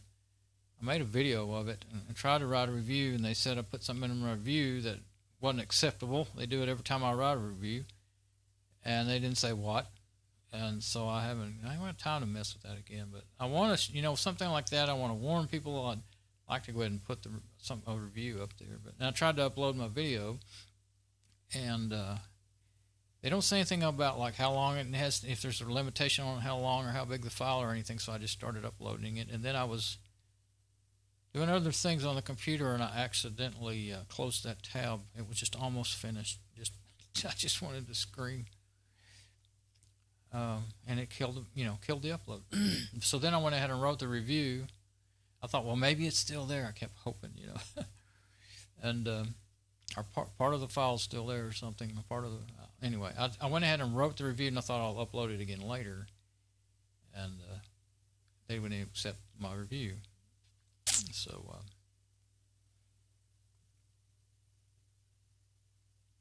and that's the third time I've had that happen, and I just got tired messing with it. I quit. So one time I tried like 5 times to get it to work, and I never did get it to work, get them to accept it. And it takes that time it took 2 or 3 days for them to answer me back. But first time I was really trying to put something in there. They would answer within 10 or minutes to an hour. It's the most aggravating thing I've ever tried to do is just try to review on Amazon. So anytime I think about it, no, I don't want to do that. but yet I depend on them. On the other hand, I depend on them to know what to buy and what not to buy. So I would like to, when I have something to really tell, I'd like to. It's just so much trouble. Okay, so let's go back to what I really want to know is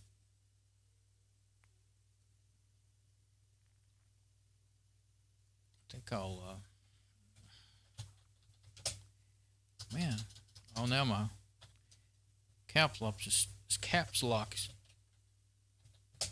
stuck on. There we go. Since I don't have hardly any bookmarks, I can just resort them anytime I want right now. Okay, there we go. I wanted to go back to that. This right here. Those are not similar. They're very different, each one. I think that one will just do almost anything. Looks like it'll do. Well, what do you end up with? It's hard to tell by looking at it.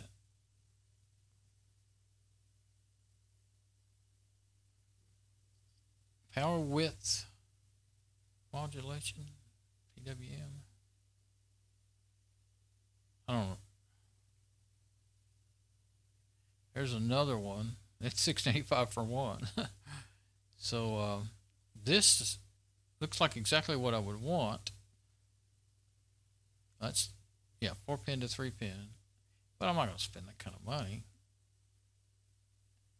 Okay, so I think that text that where is it?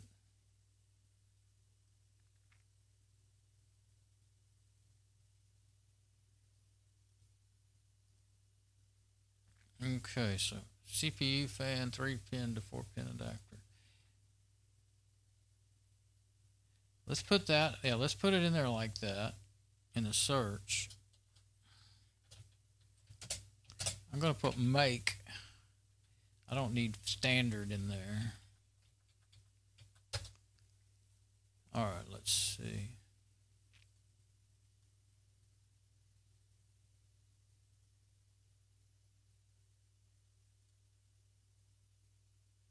That's just about the, there it is, computer parts.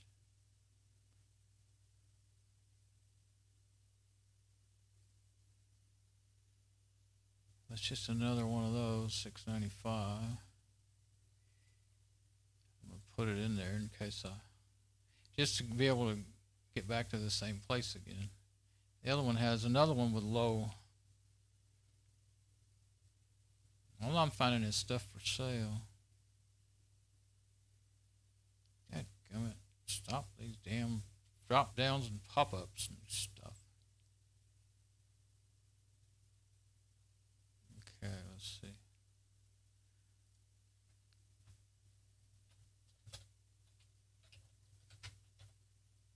Diagram.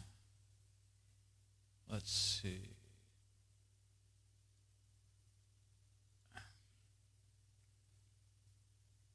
Overclockers forums.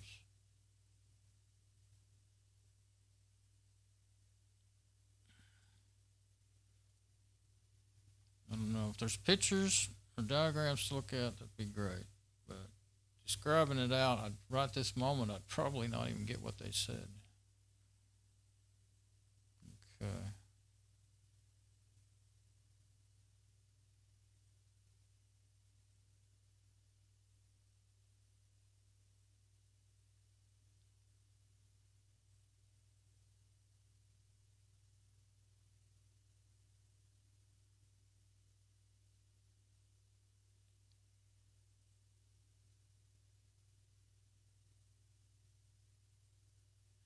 Volt, tachometer, yeah, tachometer speed, PWM. So I guess they're using pulse width modulation. That's what it is. I don't know what I was saying a minute ago. Pulse width modulation to control the speed. So it's not what I was guessing that, oh, maybe it's 5 volts, 12 volt, you know. At least I don't guess. Well, that's on the 4-pin. On the 3-pin, okay, VCC, that'd be the voltage, 0 volt. I guess they're doing that for ground. Tachometer. Okay, but that would just be, well, maybe that's the way this person's writing it, but to me the tachometer is just a speed reporting. But I know for a fact that these 3 pins do control the fan speed. They don't just turn them on and off. I hear them getting louder and softer. And you don't, and your power supplies don't do that in the older machines anyway. And so that's not what you're hearing, you know. It's always the CPU fan on these older machines. You hear that fan get, and you can look. If you get in there and look, you'll see it. Oh, somebody's trying to get serious about it.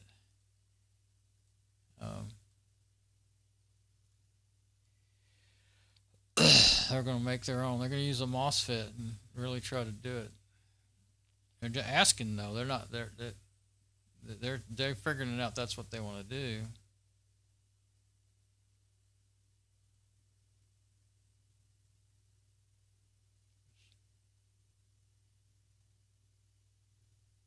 Okay, you can just plug it in, compatible. The fan will only run at full speed. That may or may not be a problem. Which is, you know, they're saying someone else says PWM signal is probably 3.3 volts. To switch a MOSFET probably won't work well, and if it does work well, the fan tend to stick some harmonic PWM frequency. Oh, really? So this is some people talking some real electronics. This solved my problem. Okay, but they're wanting to go 3-pin to 4-pin, 3-pin to 4-pin fan. But I have a 4-pin fan. I have 3 pins on my motherboard. I'm trying to figure out what the heck they're talking about here. See if we can't see it any better like that. Okay, it doesn't get any bigger. Well, it might have if I'd have done it like that. There. Okay, now it will. Let's put this. I'm going to go ahead and put it in the CPU fan. Okay. 12 volt is red. Okay, yellow is sense, and that's what they figured out. Black is going to be ground. Okay, now I guess that's on the machine, right? 12 volt, 2 in. Oh, they put, that's, I don't know what that is, but that's a part number for a resistor. So I don't know what that is, if that's this MOSFET he was talking about or what, but that's a resistor. He's got something else, a 13003, 500 ohm, that's a 1 kilo ohm resistor, 500 ohm resistor. And then he goes out of there. So they just made a serious circuit. So this is the kind of thing I was wondering if I'd be getting into. But if I would have, you know, that can you really just plug them off and let that 1 pin hang off the side, which you can do on my machine anyway. But well, I could put one of these 4-pin fans on that other machine at 2.8 gigahertz, probably.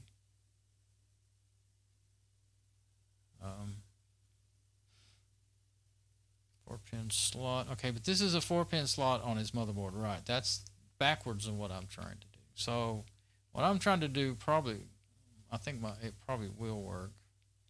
But he's got a motherboard with all this extra, you know, control, sense, 12 volt ground.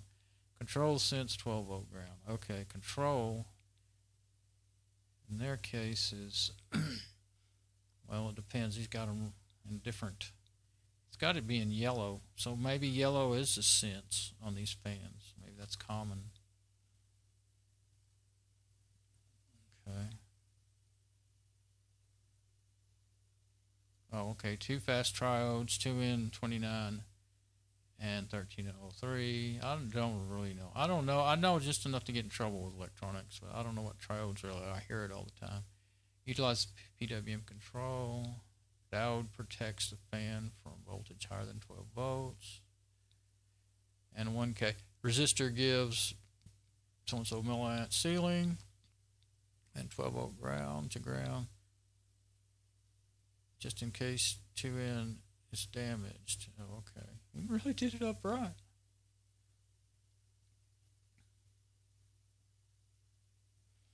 Ah, the resistors are just protectors. Okay, that's generally what they're for. Know that.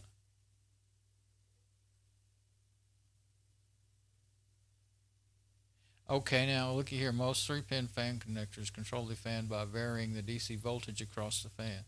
This basically means that there is an PWM circuit, most likely inside that controls a discrete buck regulator that brings the voltage down. The fan stays on permanently and has a functional tacho output. Tachometer? Okay, that's kind of what I was thinking, varying the voltage. That's the old way that they generally, before PWM was a big deal and all that stuff, pulse width modulation, motors were generally controlled by varying the voltage. I knew that much. You can control 3-pin fan with PWM on power pins as well, but not as you have drawn. Okay, so his circuit looks good, but somebody says it's not going to work. This is not how a P MOSFET will work. But be prepared to sacrifice the tachometer function after all. If you cut power to the fan, there is no way for the fan to pull down. It's on an open collector drain output. On the tachometer pin, therefore, you get a tacho signal interleaved with the PWM signal, resulting in garbage tacho output. 4-pin fan controllers hand off the PWM signal to the fan itself. And these fan controllers supply an uncontrolled 12-volt DC. This is probably why they are not able to speed control your fan. Your fan, 3-pin fans, will power up at 4-pin connectors, but only at full speed. Okay. Well, I have exactly the opposite thing, but that was very interesting. And that's what you get into when you get on things that are discussions and stuff. And this right here, I don't know. Let's see.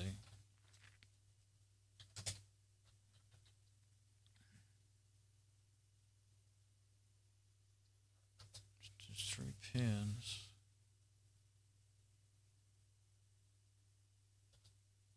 Well, that's a whole nother discussion on that. Usually these overclock, well, it depends on, I'm not going to put it in there. Sometimes you get good information. Sometimes you get a bunch of people that just know how to sound. Like that guy, he sounded. I don't know enough about electronics to see his faults. It looked pretty good to me. It looked like he had I mean, I don't know what some of those components were for, but I noticed he had resistors and protection. I knew that, but so I guess it'd be kind of like me trying to figure something like that out. He knows more than I do, obviously, but I watch a lot of videos on electronics by engineers, like Dave Jones. And so I learned a little bit here, a little bit there. But the overall picture is humongous. It's immense. So really, just buy the right one. 93 updates now. Okay.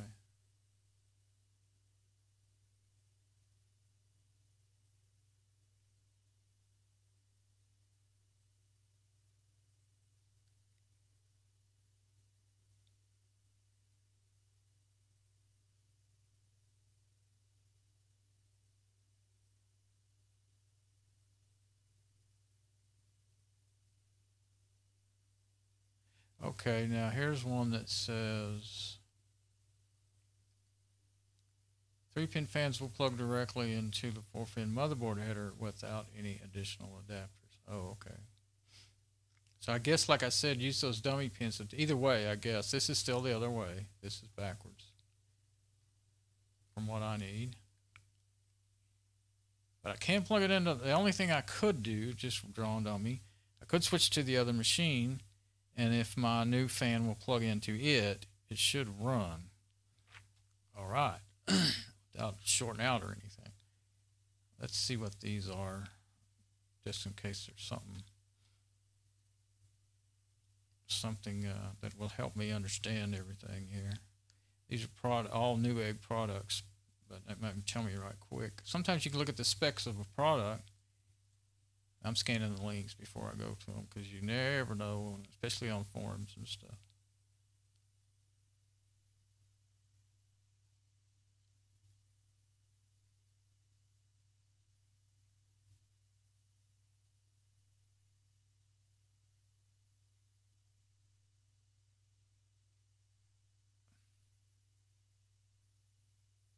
Okay, I'm kind of scanning that. I don't see anything. Okay, so I wish one thing about this, That's good, 0168. But I wish there was a way so you can't go from here to that page.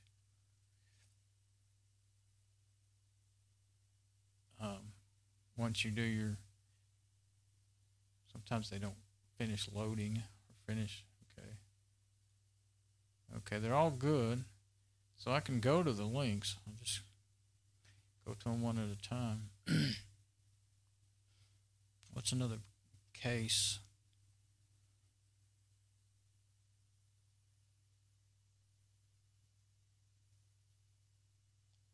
I don't think there's going to be much.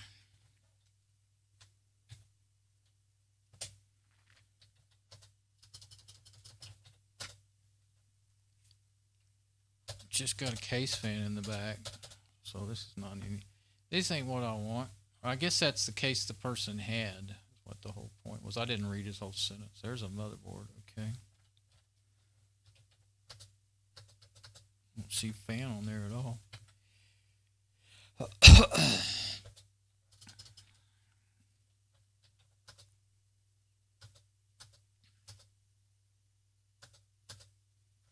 I don't think that has anything either, but that's a kind of motherboard that they're looking at. Fancy one, isn't it? $200 motherboard. Okay, that's a pretty new motherboard. I wonder. I might go back and see what that is later. I don't think I want one of those, but about 100 is about as much as I'm going to spend on a motherboard. But if I ended up having to get, the reason I thought of that, if I ended up having to get a new motherboard to go with my 8300 processor,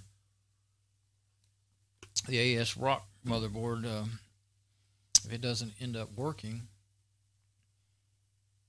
it works fine, but it certainly won't run. Okay, that's an adapter. 6-inch, 1, 2, 3, 4 pins. So 1, 2, 3, 4, and then on the other end it's just like, so you can split off to a bunch of different. Yeah, there we go.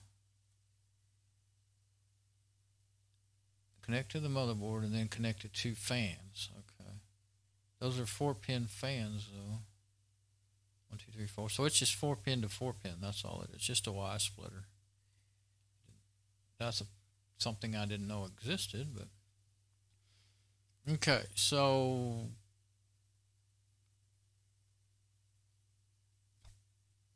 I think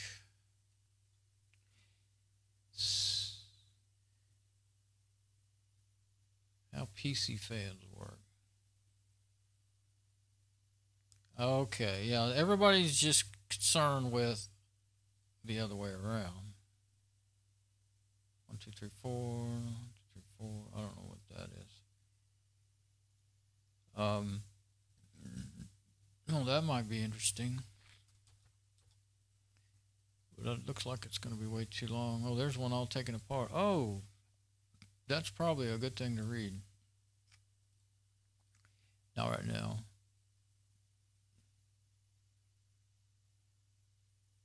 Yeah, it's telling you how everything works. If I would start understanding that, then... Oh, a Hall sensor.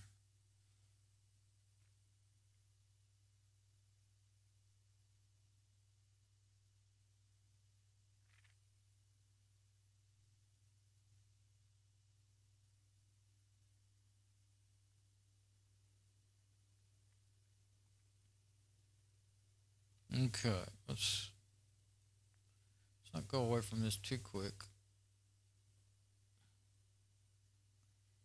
2-wire fans, so let's go to 3-wire fans. 3-wire fans. Okay, here we go.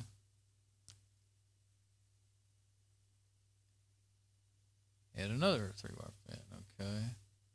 Plus, that'd be resistors, I think, right there. I think. Tac. Okay, they all say tac, so tachometer. I thought it would be a speed controller, not a speed. Maybe the tachometer is what does change the speed. And then a Hall sensor. Okay, now here's, okay, black, red, and where's my fan? Black, red. Here's the original fan, black, red, and white. So Yeah, it's going to be different. See, here's another one. Black is negative, red is positive, yellow is tachometer. Okay. And black, yellow, and green. Okay. Black negative, yellow is positive, like normal PC 12 volt, and then green for tachometer. But it's in the same order. So if you start with the negative, okay, negative, positive, and then tachometer, basically. So that should always be the same, or else you would be more burning things up. Yeah. This one is black, red, and white. Okay. Yeah. See, there's exactly what I'm talking about with the different. I'll look at it a little bit more of this. I think it's found finally exactly what I wanted. I was getting tired of reading.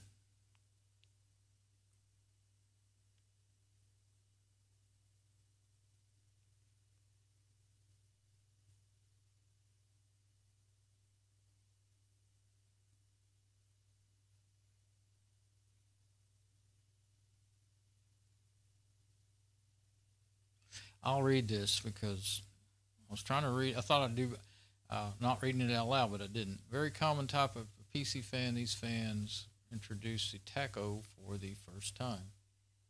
The first two wires are the power supply of the fan. The third wire comes directly from the output of the Hall sensor. This output generates 2 pulses per 1 revolution of the fan. The fan is then connected to the motherboard from the third wire. The motherboard can read the tacho of the fan and see if the fan is running and with how many RPMs. Well, they're saying, I guess I'm absolutely wrong then, that a third wire is not a speed control, it's just measuring the speed. It is a great innovation. If the motherboard sees no pulses or very low RPM, then the characteristic buzzer sounds to inform you the operation that something is not okay. The internal diagram of the typical 3-wire fan is as follows. Okay, so if that's the case, then how come my fans speed up and slow down in this machine? And I don't know about my Pentium 4, but this one does.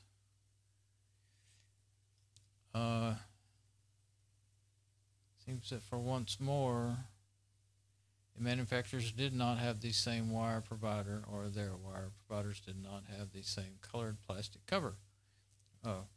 Plastic provider. 2 fans with 3-wire connectors may not have the same colors. Thus, instead of using the colors to distinguish the function, better to go with the connector, and that is standard. No matter what color the cable has, it will be plugged in the same motherboard connector. So as you can look from the key side of the connector, number 1 is the most left pin. They don't have it exactly left or right, but anyway, black is ground like it should be. Red in this case is power, and yellow in this case is power. But so it's going to be contrary to most say like your power supplies in your computers. Red is 5 volts, 12 is, and yellow is 12 volts. That's not the case with these fans. Okay, so 4-wire. Now maybe this will help me understand. Okay, control. Okay, there's the control wire, tacho, and negative. Okay, so most modern fan is designed to be controlled with. Is there a diagram of some of those? There we go. Let's go on down here before we read. Negative, positive. Okay, let's see. Negative is black. We know that. Get to one of those fans. Where are they? Let me grab one.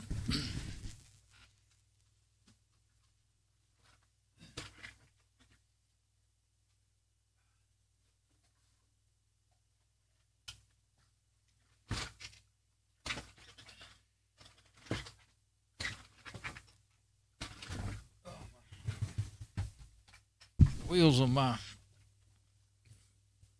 chair are so worn out. It fights me and beats my feet up when I try to. If I stick my feet in front of it to try to make it go the right direction, then it just knocks the crap out of them. This time I didn't do that, but anyway, I'm getting. I stuck it back in the box. I remember now. That's why I couldn't just reach over and grab it. All right, now mine has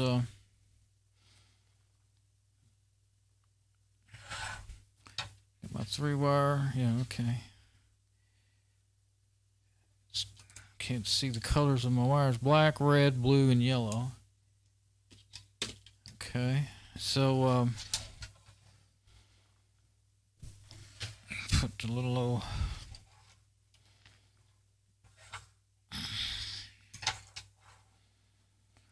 now.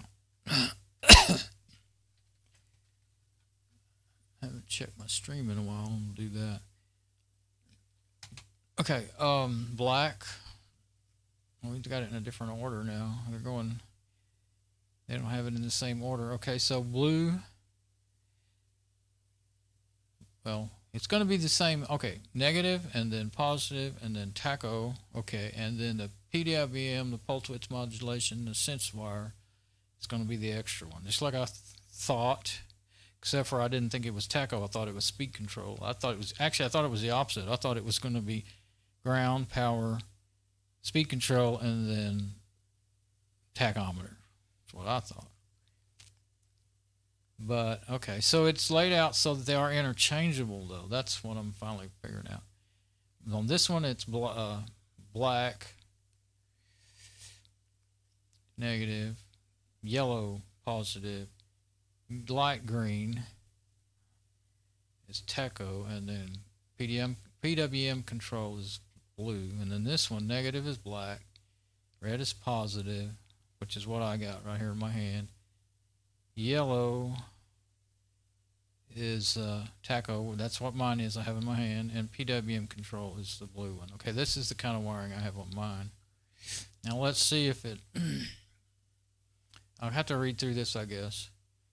I'll just try to read it. The most modern fan type PC fan is designed. I just saw my preview playing over there. Let's make sure.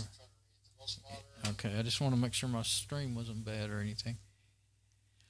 Most modern PC fan is designed to be controlled with a PWM signal and increase or decrease the PWM, its RPM. All fans actually can be controlled with PWM, but this particular type can also provide tacho feedback simultaneously. I see. All right, now that makes me think, okay, I was right. Let's keep reading. Something that the 3-wire fan cannot do under normal circumstances. 3-wire fan powers the hall sensor and the controller from the same line that the coils are powered. Thus, if someone tries to send PWM pulses to the coils of a 3-wire fan, the same pulses will arrive at the controller. The controller will then malfunction because it needs constant current to operate. As a result, the third wire will not provide correct reading. So, okay, that's what somebody was telling that guy. Unlike the 3-wire fans, the 4-wire fans have a slight change that eliminates this problem. The controller and the hall sensor are always powered with constant current. Okay. A transistor FET is placed before the coils. Those are coils. They're not resistors, they're coils, like the picture shows. Sometimes, a lot of times they put a picture that actually does not represent what it looks like, but this time it does. The base of the transistor is actually the 4th wire. I've lost my place. I'll just keep reading. It's actually the 4th wire. I lost my place between the drawing and the text. So the PWM pulses are driving the transistor. The coils receive these pulses through the transistor, but the controller along with the hall sensor are not affected at all. The changes can be seen in this internal diagram of a typical 4-wire fan. Okay. I'm not going to keep going over that over and again trying to understand it. It probably would come to me if I wasn't so tired. I'm really tired for some reason. Usually the diagram is more complicated than this. This is to give you an idea about the principle of operation of a PC PWM fans, as used to be called. The controller actually checks the PWM input pulses and sends pulses to the transistor accordingly. If the PWM duty cycle is below a threshold value, then the fan either shuts down or it remains in a stable low RPM. There are also fans that even with a 0% duty cycle, they keep on running at low speed. This is usually done in critical applications that even if the external controller fails to operate, the internal fan controller will bypass the signal and keep the fan running. Okay, as for the pinout, just don't trust the colors. You look for the key side of the connector. Number 1 is the most left. And of course, it depends on how you hold that connector. If I'm holding it the way to see those dummy pins in the way they have it in the picture, then the negative is the most right. Maybe he just made a mistake, because in his pictures, the negative is on the right, both of them. That's what threw me off a minute ago. So really, number 1, and I was expecting him to say number 1 would be black, you know, right down there. Black, number 1. Number 2 would be positive. He did in this list. He sure did. But that's not, he says number 1 is the most left. Number 1 is actually the most right in his pictures. Okay. But it threw me off. So maybe that was an actual mistake there. I don't know. Can't see any reason why he would say that and mean what I saw in the picture. Can I connect a 3-wire fan to a 4-wire connector? Can I connect a 4-wire fan to a 3-wire connector? Yes and no and yes. Although the connector, he's got it marked out. Yes and no and yes. Well, but he's got it marked out. Yes and yes. The connector is larger. Okay, the connector is larger. The keys on the 4-wire fan have the same distance as the 3-wire connector. Yep. The fan will operate at full speed all the time. Oh. As the 4th wire from the PWM control will be on air. Yeah. On air. It's not a radio, is it? Will be in the air, hanging in the air is what will be loose. Okay, so anyway, there's another word we used to use for that sounded more technical, but I can't think what it was.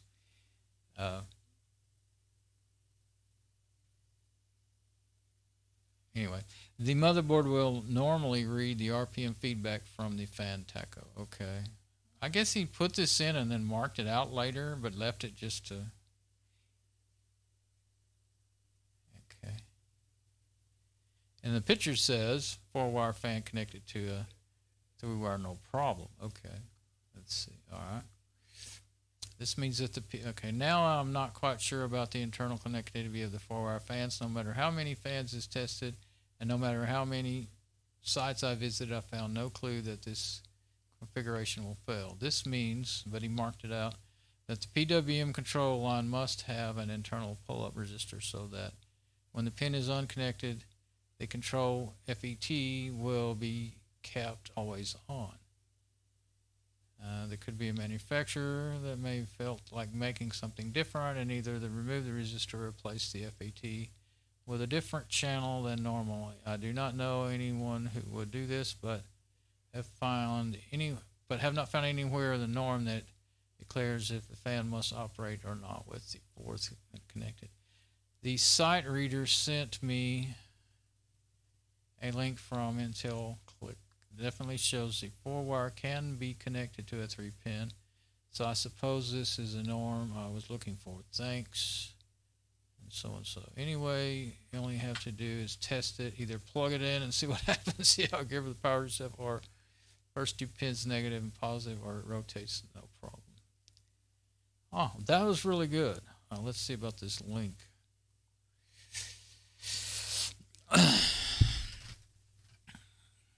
That's the answer.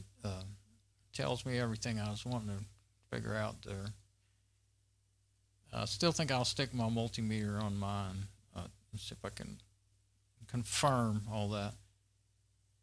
Well, that didn't take me anywhere. Usually, yeah, when you go to a big site like that, half the time the next time you try to go back through that link, it doesn't work. This is, oops. Actually, that's not a bad idea. I was not planning on sending it. I was planning on just saving that page on my machine. 2010, but it's updated enough. I'll send it to myself. I would blog it, but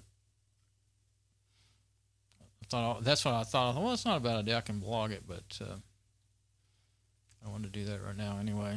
So I'll send it to myself, both of my emails, and then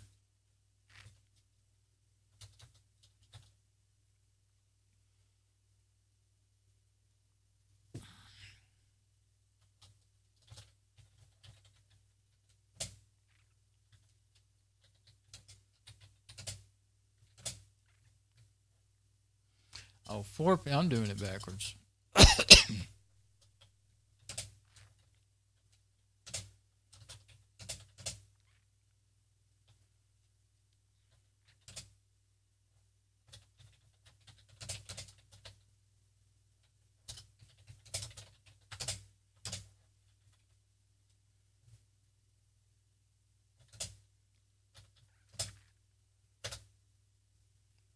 Okay.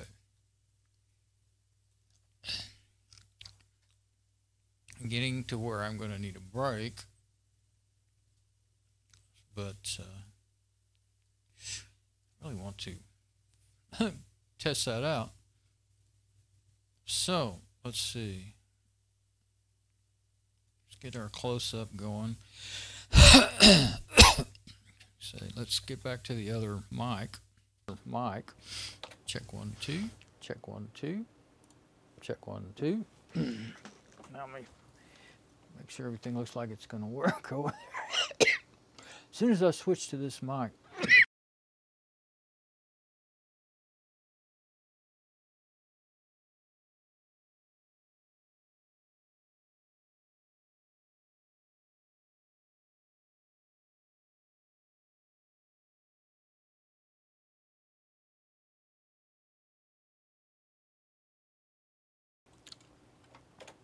All right, so I was sitting at the keyboard and thinking about it, so I gave you a break. I went ahead and muted everything. I had already muted this in 58, and so all I had to do is all I had to do is mute the wireless. That I can do if I'm at the keyboard. Okay, so now my other thing will be figuring out. Messing around with old computers can just take forever for the smallest things. And of course, still the same problem remains that this fan won't fit on the. I can't get it on there.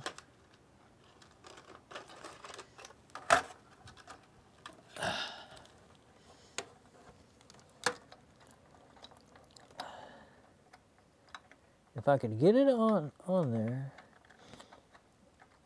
then I could do it.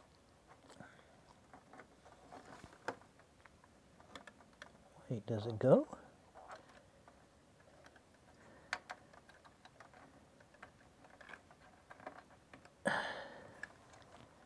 It might just fit. I might have been wrong all this time. I'm looking with my magnifying glass. Oh. No, it hits that cap, and it's, oh yeah, it's probably 3/16 lacking making it. So yeah, this one's not an option to do that. Because I'm definitely not going to bend. That particular cap won't bend over at all. I mean, it's rigid. It must have really short leads on it. It looks like it's right down on the board. It's got something under it too, so. Oh, it's glued. Yeah, so they don't want that one moving. Okay, so of course I could plug it in over here. That is an option. Okay. That is something I could do. If it's going to run at full speed all the time anyway, it won't make any difference where I plug it in. Because I was thinking I may have to go switch my whole game here and use the other machine, which is not against my principles. It's fine because it's even a little bit faster machine. All I can do then is plug it in and see how loud it is. And this is the only one I got. I hate to pull this off this brand new. It's really an AMD 8300 processor fan and cooler. heat sink. But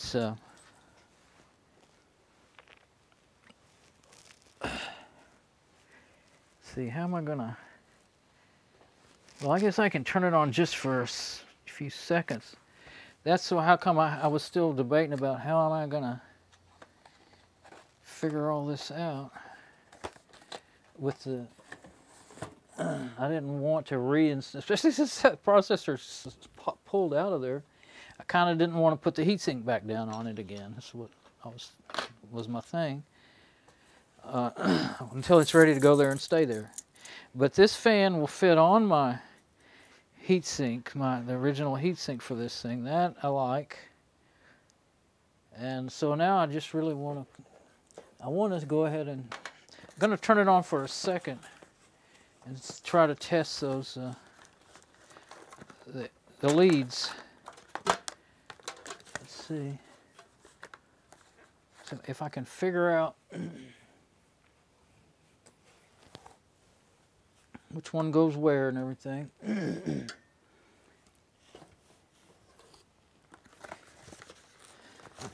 I have to kind of, if I look at my old fan, and it only goes on there one way. Let's see.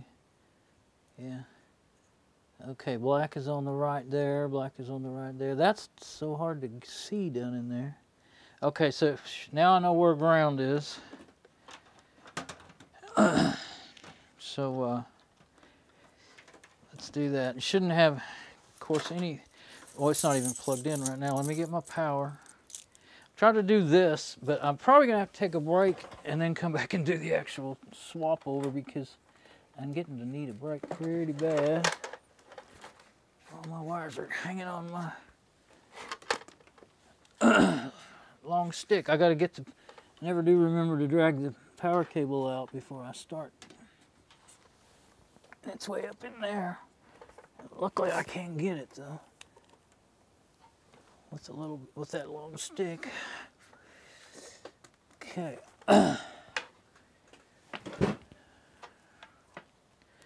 Now plugging the power in. I'm gonna unplug the. Now just leave it. I said I unplug the hard drive, but there's really no need to unplug it. Okay, so yeah, if I was plugging this one in. Yeah, black on the right. Okay, now if I was plugging the old one in, black on the right. Okay. So, DC.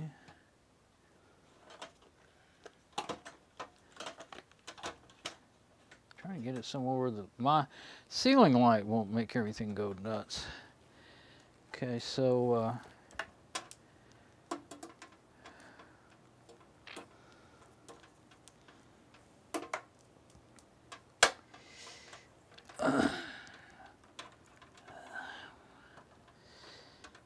let's try it on the one that I can get to. Okay, there we go. Yeah, I'm trying to see. I can't see well enough. It's my problem. So, got to do something. Let's go ahead and, well, let's see how I'm going to be able to do it. Boy, I can't even get the leads into that one, I don't think. I can't. I have to test on this other one. The one that I can actually see. And we'll try and move this. Whoops. Try and move this to where it's came loose on me.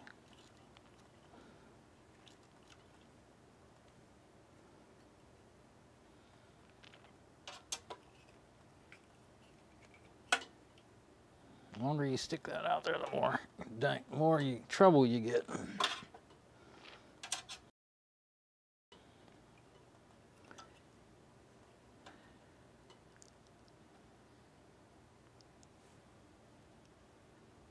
Where's that fan? Oh, it's almost, yeah, it's pretty good. Okay, so that's where I'm going to be testing. And right now we got nothing.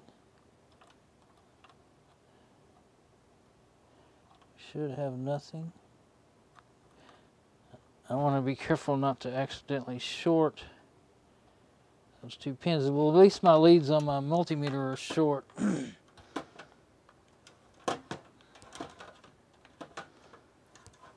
Okay, I'm going to turn it on for a minute.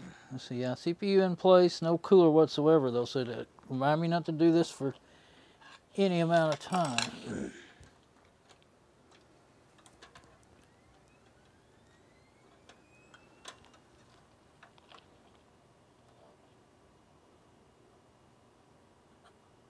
Can't hold still. Well, I shorted it, shut it down. I can't hold still. That's just why I kind of didn't.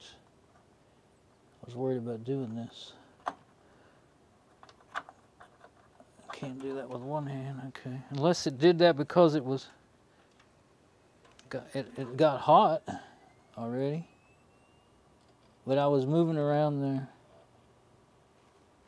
12 volts. Okay.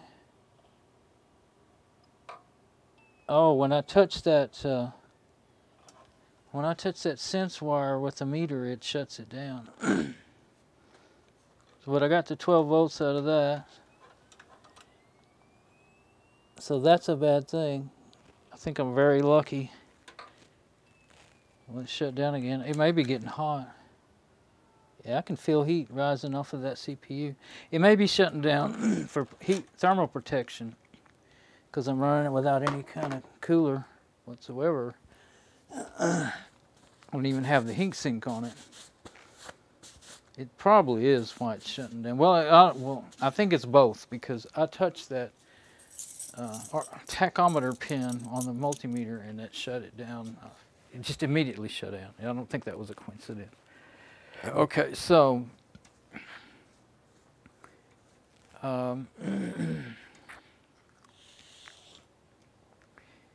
get my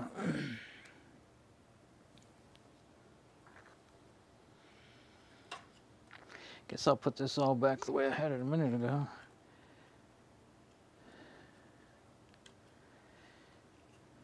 Let's see.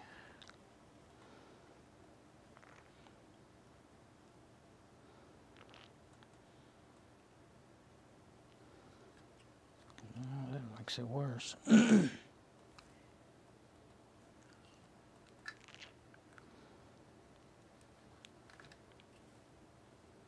Trying to get, I had a not too bad of a look at the area of the socket a while ago. Now I don't have such a good look at it.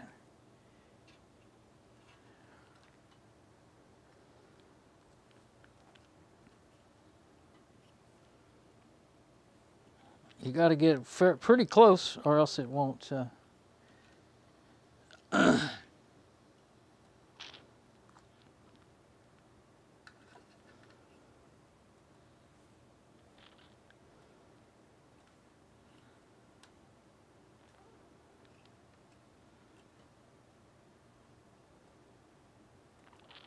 to get pretty close.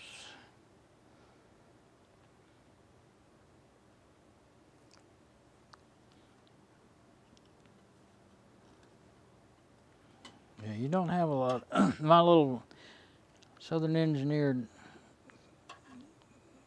cable camera holder here is not. I need another deal in there or something.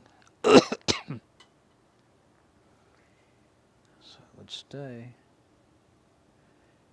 Oh, I just was confused about which way to move it for one thing.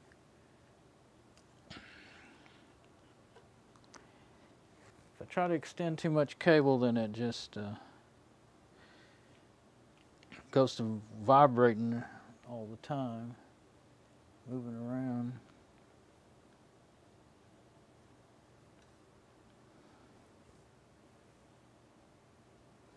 Oh, wrong way.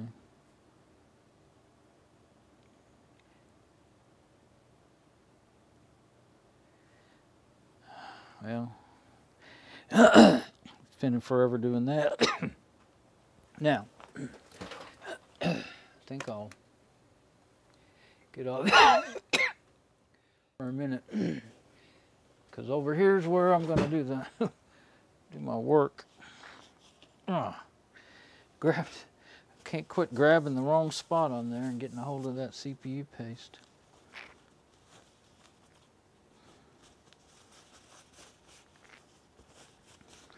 Okay, so my cooler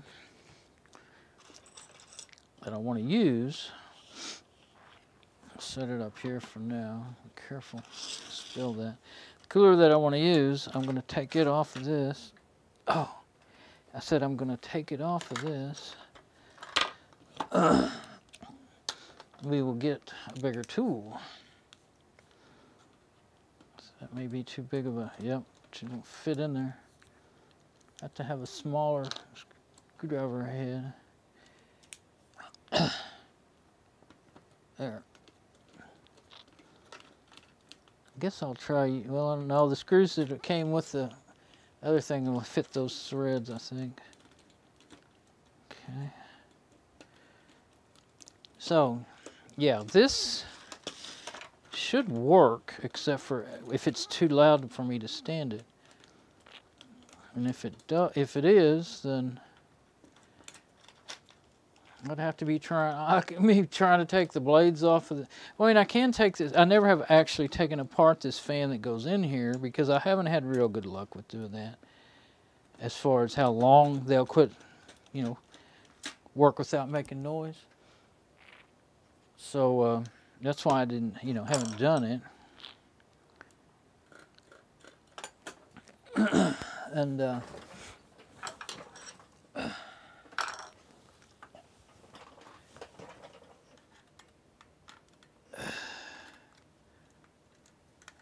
as much light as I've got in here, I can't see a thing. Everything looks dark to me. I think they may be all loose and just, yeah, there we go. Just needed to pick up on it. Okay, we'll put this up here, out of the way. Well, you know what? I still might be better off. Let's check one of these screws. I'll try to keep them all in there but the one. Okay. It may be the one to use. Oh, it's going to have to go backwards from the way it would normally go.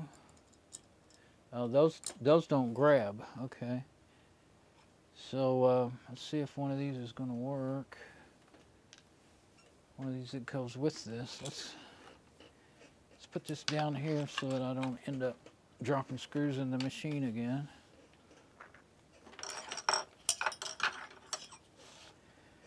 Let's put screwdrivers down there in the toolbox. Yeah, when I'm sitting down, I can reach those screws perfectly. When I'm standing up, that's a different story. Okay. So, let's see. The screws that belong, ooh, they don't go through there. They might be able to be screwed through there, but there's another problem. I mean, I could drill it out, but dadgummit, give me a break here.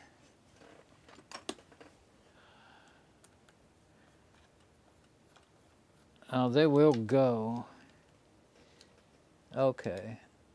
Well, what I was thinking, let's see if they're going to be long enough. They'll thread in there. Yeah, I think they'll be long enough. Yeah. Yeah, they're about the same as the originals. I don't know if you can see. Can't really do that too well. Switch back to the, well, let's just switch the endoscope for now, I guess. So, okay, there's the screws, and the one on the top is the one I just put in there, and the other one is a little more pointy. They're smaller diameter, and they won't hold in my case. But do you see the little extra knob sticking out there? That will, and so instead of, now if I flip the, I saw that immediately. If I flip the fan over, I guess I should get these screws out of there now. I'm not going to use them right now. Not going to use them on the, try to keep them separate from just had a close call. I guess I can move it. I'm always wanting that trash can near me, but if that screw would have went off of there, it'd have been in the trash can. That does fit perfectly, but it's for these are raised up. Let's see if I can get that in the. It has little metal extrusions sticking up. And I don't want to get. Oh, okay. There's the side with the CPU paste. See the metal extrusion? That is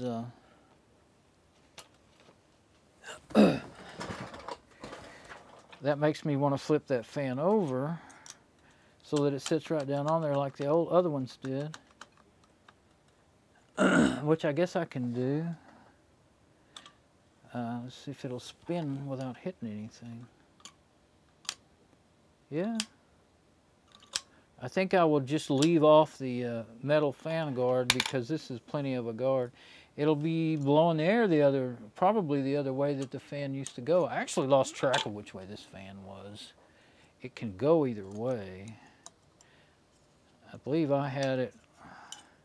Actually, I think I had it with the.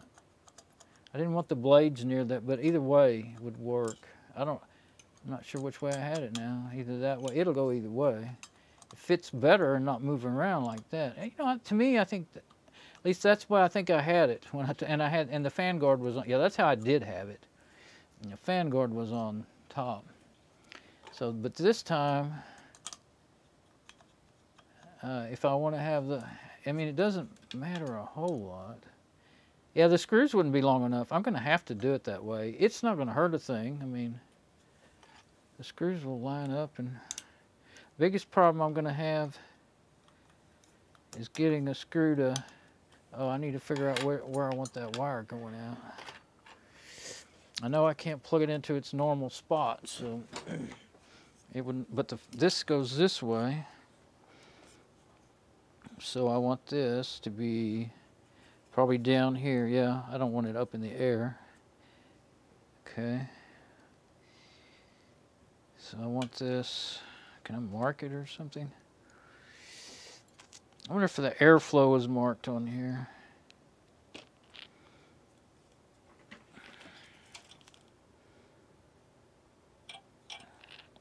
Yep. So that'll be blowing air through. That's actually what I want. That'll be blowing air through the cooler. Where'd it go? I don't know what, I just thought of it. I don't know what the ratings is on this one. But it is a CPU cooler, so I'm not worried about it. But, yeah, it'll be blowing air through the cooler, and that little flap will air and make it go, well, that's just blowing hot air across, it's blowing hot air across those caps, though. I kind of thought maybe it really ought to be pulling to pull cooler air across the caps, and then, you know, the warm air going out here. Generally, the warm air is kind of good to go towards the back because the fans are generally going out the back, you know, so that'll be fine. Blow air through the cooler. I don't think that any kind of moving air will help. So it's going to go like this, like this. Oh, let's see. Maybe the cable is going to be a problem if I do that. Well, it can go there. Actually, I don't want it wedged down in there where the cable's constantly being exposed to all that heat.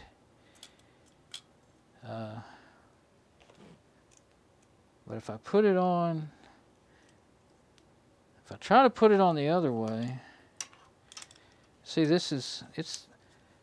yeah, I think what'll happen is I'll be stripping out the plastic and then I can tighten it up and everything.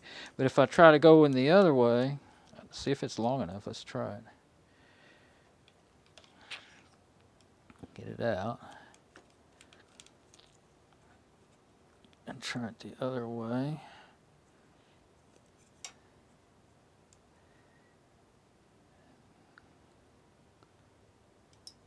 Yeah. That gives me a fan guard over on this side.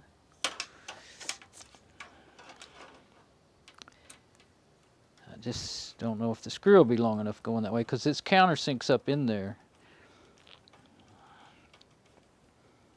Nope, it don't even make it out the other side, so that's not even an option.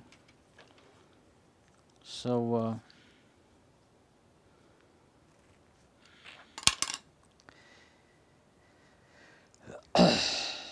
yeah, I'd rather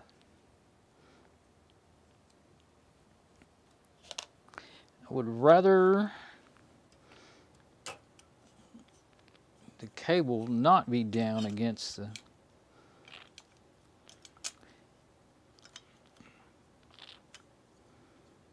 coming out like that'll be good, and it should reach over there. Yeah, I think so.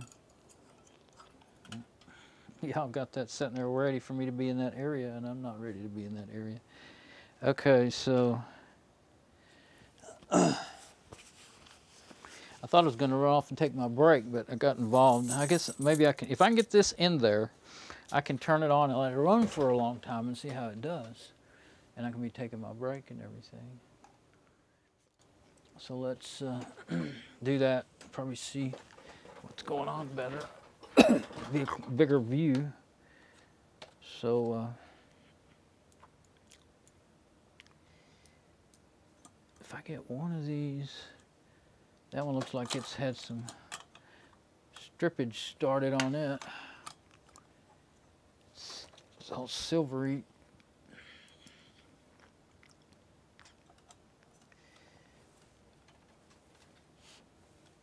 So I think maybe I'll get them all started, because yeah, I'll do that. Get them all to where they're beginning to stick through there. Yeah, and then back them up.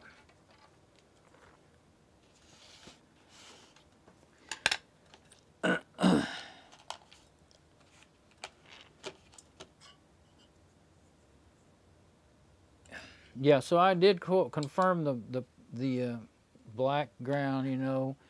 Second pin, next one next to the ground is 12 volts. That's what's coming out of the motherboard. So, and then, but I guess, like they said, this is always going to run full time. And if it's too loud for me to stand, I'll know that right quick, and I'll have to do something different. That means none of these 4-pin fans will be a good replacement for a server. You know, something right here in the room with me that I got to listen to. Probably even if it was just a desktop machine. If it was out in the garage, it wouldn't matter. With the fan that's on, it's not that loud either. So, I mean, it's loud, but it's not that loud. Okay, so that's going to be like that. I already bent that. I bent that thing all the way down now. Look at that. Oh, I don't have that on yet.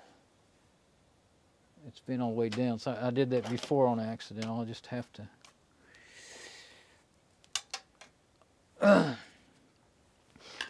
Yeah, I want to keep the. I don't want it way up in the air, really, but I think that's my only choice. Darn it. Now I dropped it. Okay, so when it's on there, yeah, I don't, okay, that's okay, I think, yeah. I just didn't want it this way to where the wire is wedged up against the heat sink. I think that's best, because if it's up there, then which gives it further to go, I think. Not necessarily. Actually, that might be better, because it keeps it from touching any warm caps or anything down there. This heat sink right here, yeah, that's the way I want it. And it'll be completely away. You know, these heat sinks get hot and stay hot, so it could bake that wire insulation and make it break. And next thing you know, it's like, where'd that short come from, you know, in the wiring. This thing, I might be able to, if I'd have left some of those out, I could have seen through to line it up. So I should be able to just kind of feel it. Oh, okay. For a minute there, I thought I had put them in the wrong way.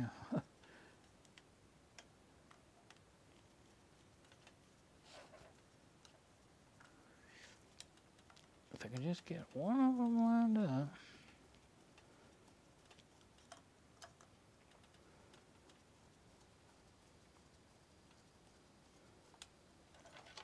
Is it not going through? Oh, I'm sitting there. My sight is so poor now. Sad. I was turning on the end of the screw on the. I don't have that thing open. Oh, the screw heads. I need to flip this over. That's what I'm trying to say. I thought something was really strange there. I also put the screws in a different place than I thought I did, but that's all right. I think that one started.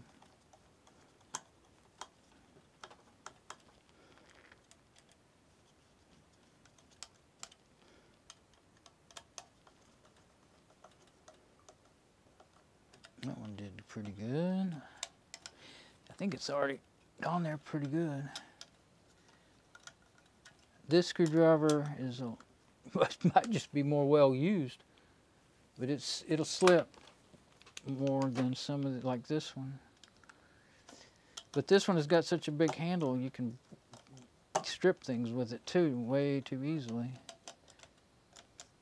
So I hold it with like fingers, just fingers, so that I don't forget to crank down on it too much. When I'm doing this kind of stuff, I mean.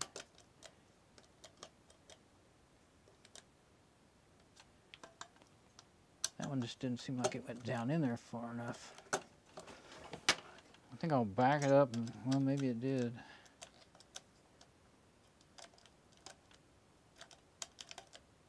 I think I'll back it up some. No, they're not raised up, or is it? Where's my magnifying glass? Whenever, you know, no, it's not raised up. So I don't want to risk doing that. I might get it in to where it's raising the. I think that's good. Yep, I think so. Okay, now. Yeah, I still got plenty of. Well, there we are. Well, there we have a fan that fits. And now that I know that I can plug it in, at least to the other socket, and this I'm going to bend back out. I'm going to break it. Yeah, I think that will blow some air on those capacitors. That's the only way I can imagine for that little. Looks like a deflector. Okay, so. Yeah, if it's going to end up being on all the time anyway, it doesn't matter which socket it's in. And I know in this machine, I don't need another fan. So, let's get our, I think the way I had that. The way I had my camera the last time was better because I wasn't banging into it. This is good for closer, better view. There. Yeah, can you see how the... Oh, you can't see it at all.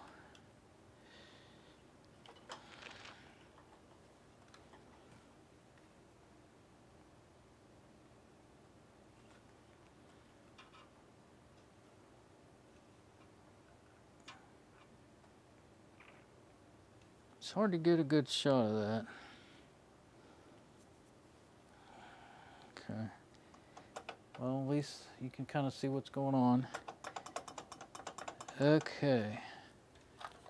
Fan. Let's plug it up.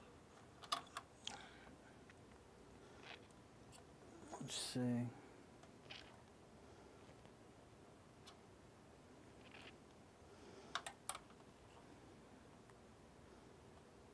Let's do it like this. Let's try not to go nuts adjusting. Now I'm doing it again.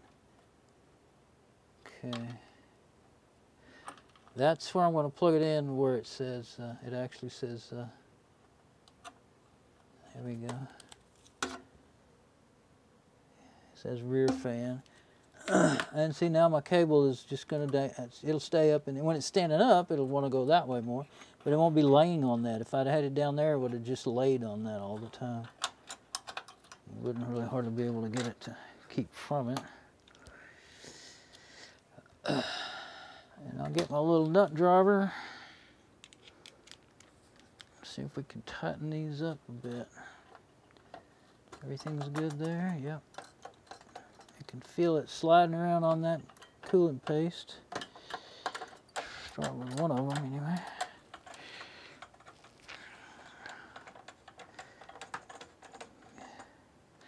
Get that one starting to snug up, and then we'll do this one.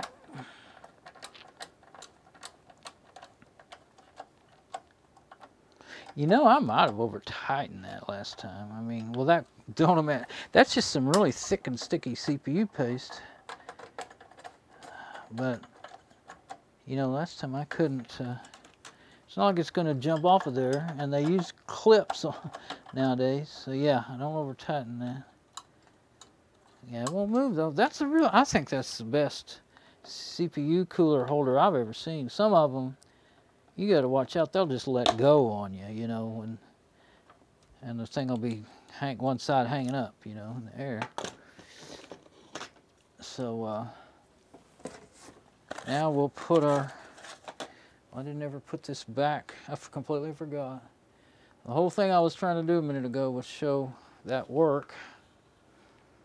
Right there.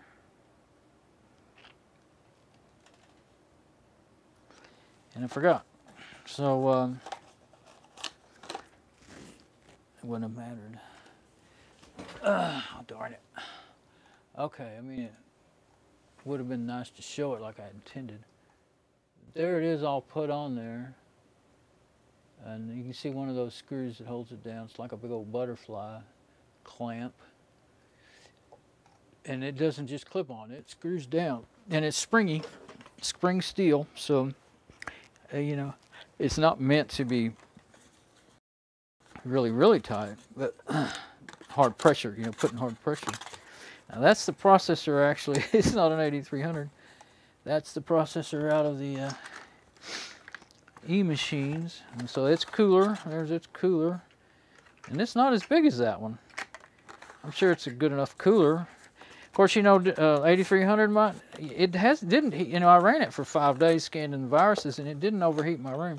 They claim they're cooler. It may put out less heat. It could put out less heat than this Celeron, 2.5 gigahertz Celeron for all I know. I bet you it does put out less heat than my Pentium 4. That's a hot running machine. Oh, there's my screws. I want to put them in the box with this. Actually, what I'm going to do is I'm going to just get them started, threaded into. Let's put it down here so that I don't drop screws anywhere bad. Get it, leave it in its little case, and get those screws started in there. I'm gonna leave them in there. Yeah, the other side goes down to the CPU. So yeah, this one has. The screws don't go into the vanes. They have extra special. This is not, I was going to say in the casting. This ain't cast. This is machined, I'm pretty sure. I guess something that intricate, you couldn't really cast it too well. Yeah, just get them down below the little plastic case it's in. And then, if I ever do need it, I'm gonna be lucky to remember where the fan is. I'll just have to buy a new fan if I really needed it. But you know, sometimes you might need a CPU. I mean, you might need a heat sink on something, and you don't necessarily need a fan. Maybe you put a big heat sink like that on something. Like for instance, I took my Raspberry Pi. I had a fan. I had put it in a case, an old ATSC tuner, digital TV tuner that had got killed by lightning, and I put it in its box, and it had a power supply in it. It had 2 voltages it made, and I was running that 12 volt little small 12 volt fan, computer fan, on 8 volts I think. And then the fan ran for a year or so, and then it just, I guess, wore out. It just was barely turning anymore. And I think it was a 2-pin fan.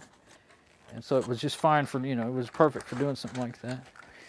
And so then I kept thinking, you know, I kept thinking about putting a heat sink on it. And then I got out, well, finally one day I got out there in the garage and looked in my parts, and I saw a heat sink about, not kind of like, you know, about about 3/4 the size of this one, and not even half as tall as this one. It was a yellow one. You've probably seen them on stuff. I think it was on a video card, a video chip in the machine. It was a desktop machine, and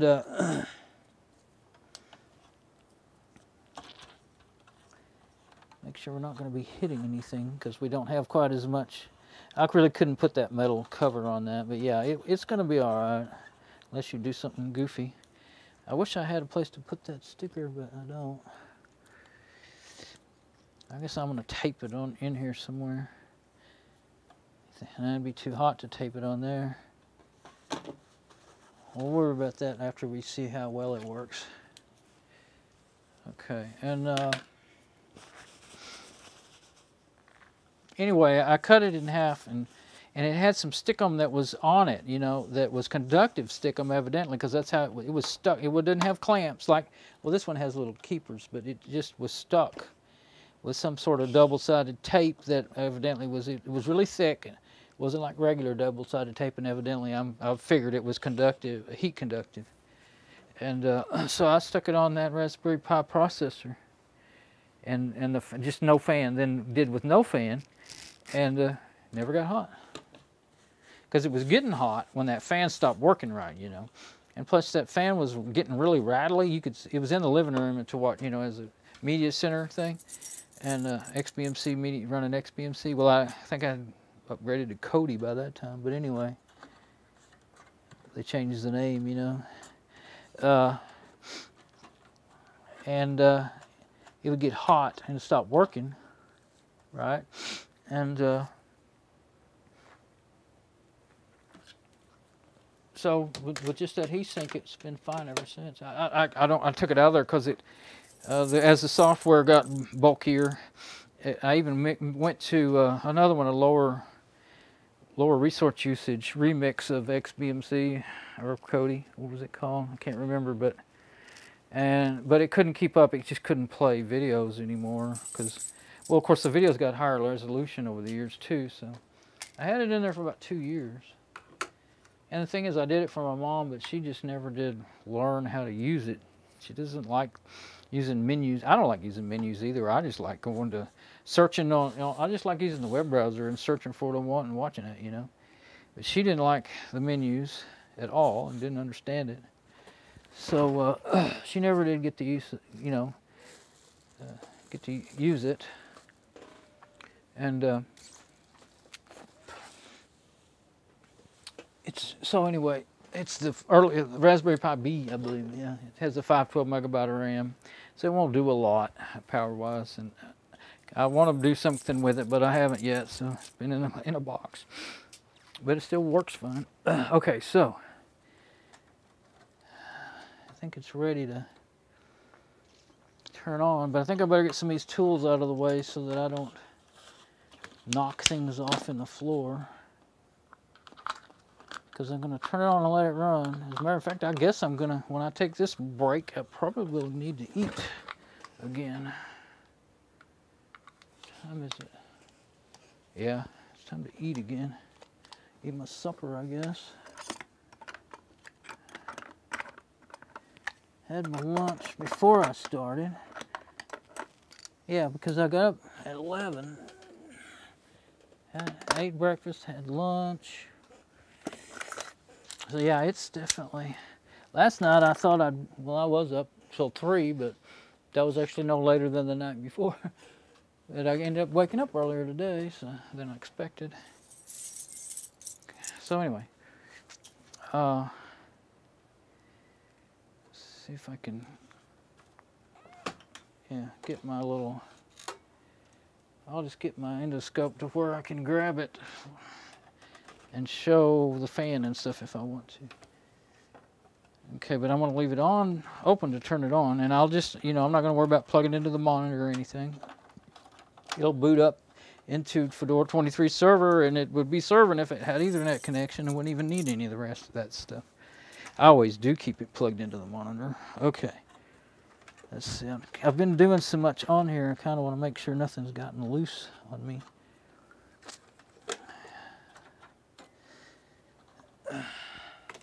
Might have jumped off of there, you know. Okay. Are those, especially, I can't really get to them. Yeah, they look okay. Can't touch them hard. I really don't know if I can touch them. This is one of the tightest boxes. Especially, I guess I wasn't thinking. I went for airflow. I guess I didn't think a whole lot about where putting that hard drive in the bottom rack. Really makes everything close.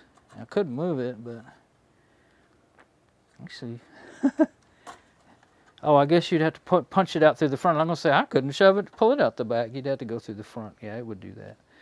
Okay, but I'm not gonna move it. I mean, it's been running for years like this, and it never overheats or anything. So let's just see what the fan does. Contact.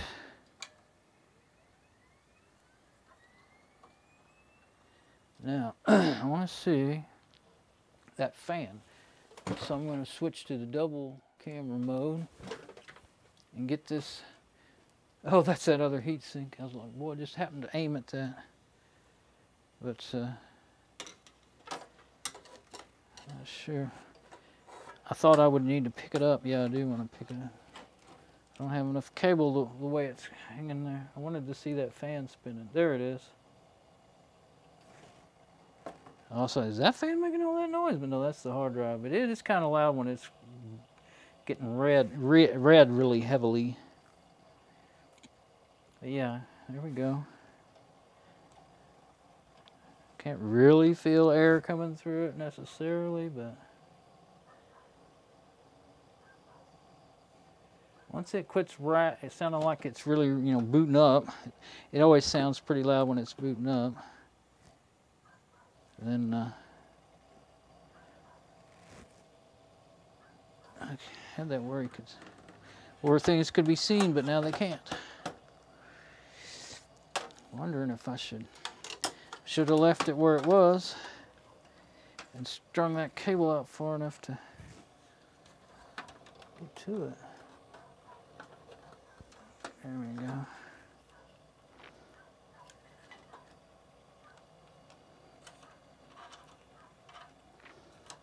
Maybe I should put it on this side. If I'm going to put it anywhere different, I'm definitely going to have to get it up. I've got it behind the rack to keep it from slapping me in the face. But now it won't go where I want it to go.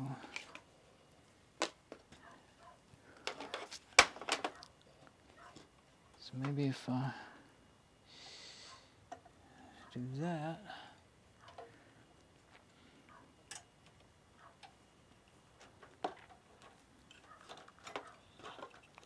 I'm going to jack around and stick it in the fan. I'm trying to get more cable out. Just thread it through my deal. I think if I get it just right, I'll be able to see the fan.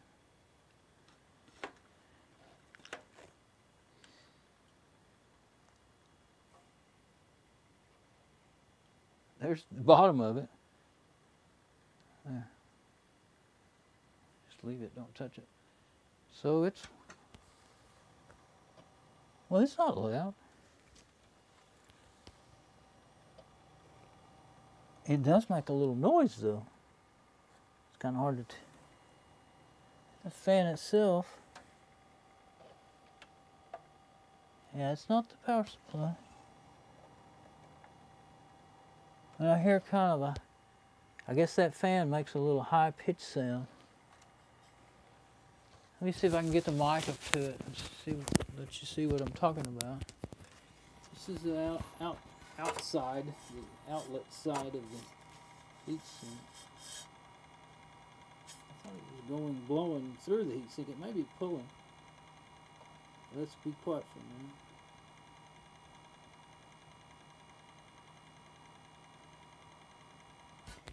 Okay, now here's the fan side of it.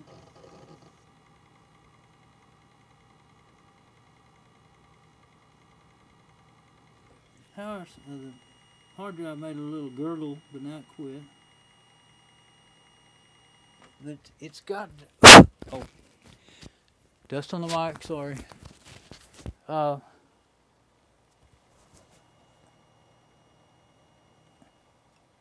It's got a high-pitched sound to it. I don't know if that's going to be a bother. I'm going to put the cover on it, stand it up like it would be normally setting.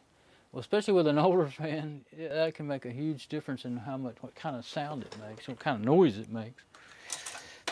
So let's put it in its normal position, and then you'll get the best idea of what it's going to sound like, you know, in normal operation.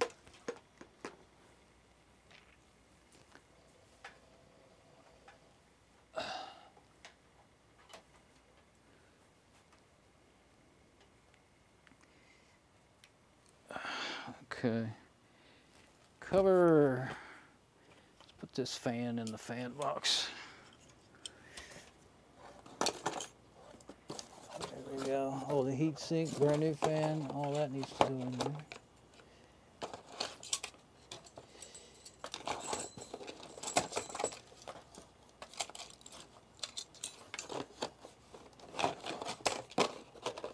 Got this cable. There we go. Got an IDE cable in there too.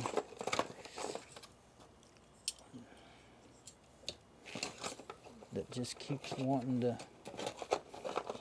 I want it in there, but it keeps wanting to be in the way. Oh, this other heat sink needs a sweet spot for it too.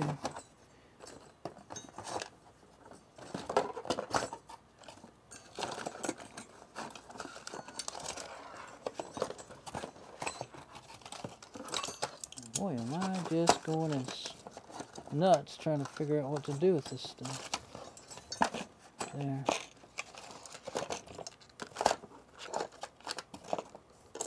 There. Yeah. There's actually that too.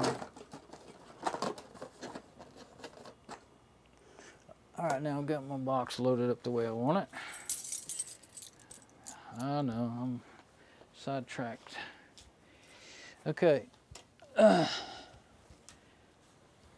It don't like that. It sounds like an industrial machine, kind of a high-pitched whir. But it's warming up. CPU cooler's warming up. It'd be weird if it actually doesn't spin fast enough. I mean, it seems to be spinning. I don't know that the fan moves as much air as these other ones did. The one that belongs on it. I thought I could kind of feel some air moving on it, and this one I really don't. Can barely detect that it's moving any air. So, well, now when I turn it that way, yeah, I can hear it.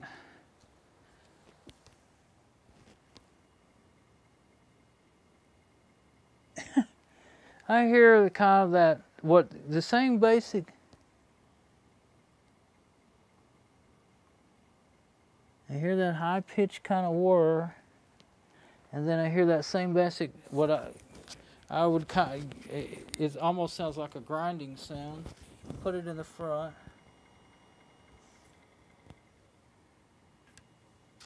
It's almost like now there's vents here on this side. You can probably hear.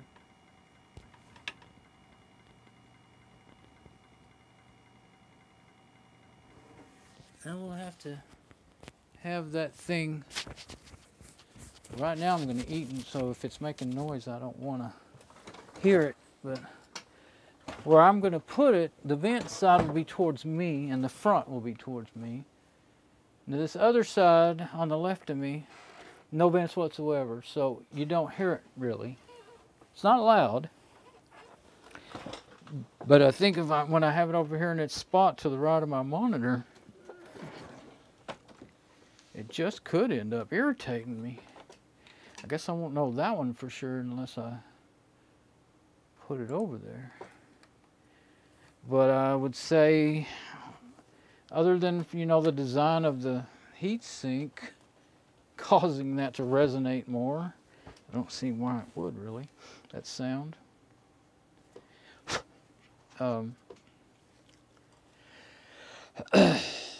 back to my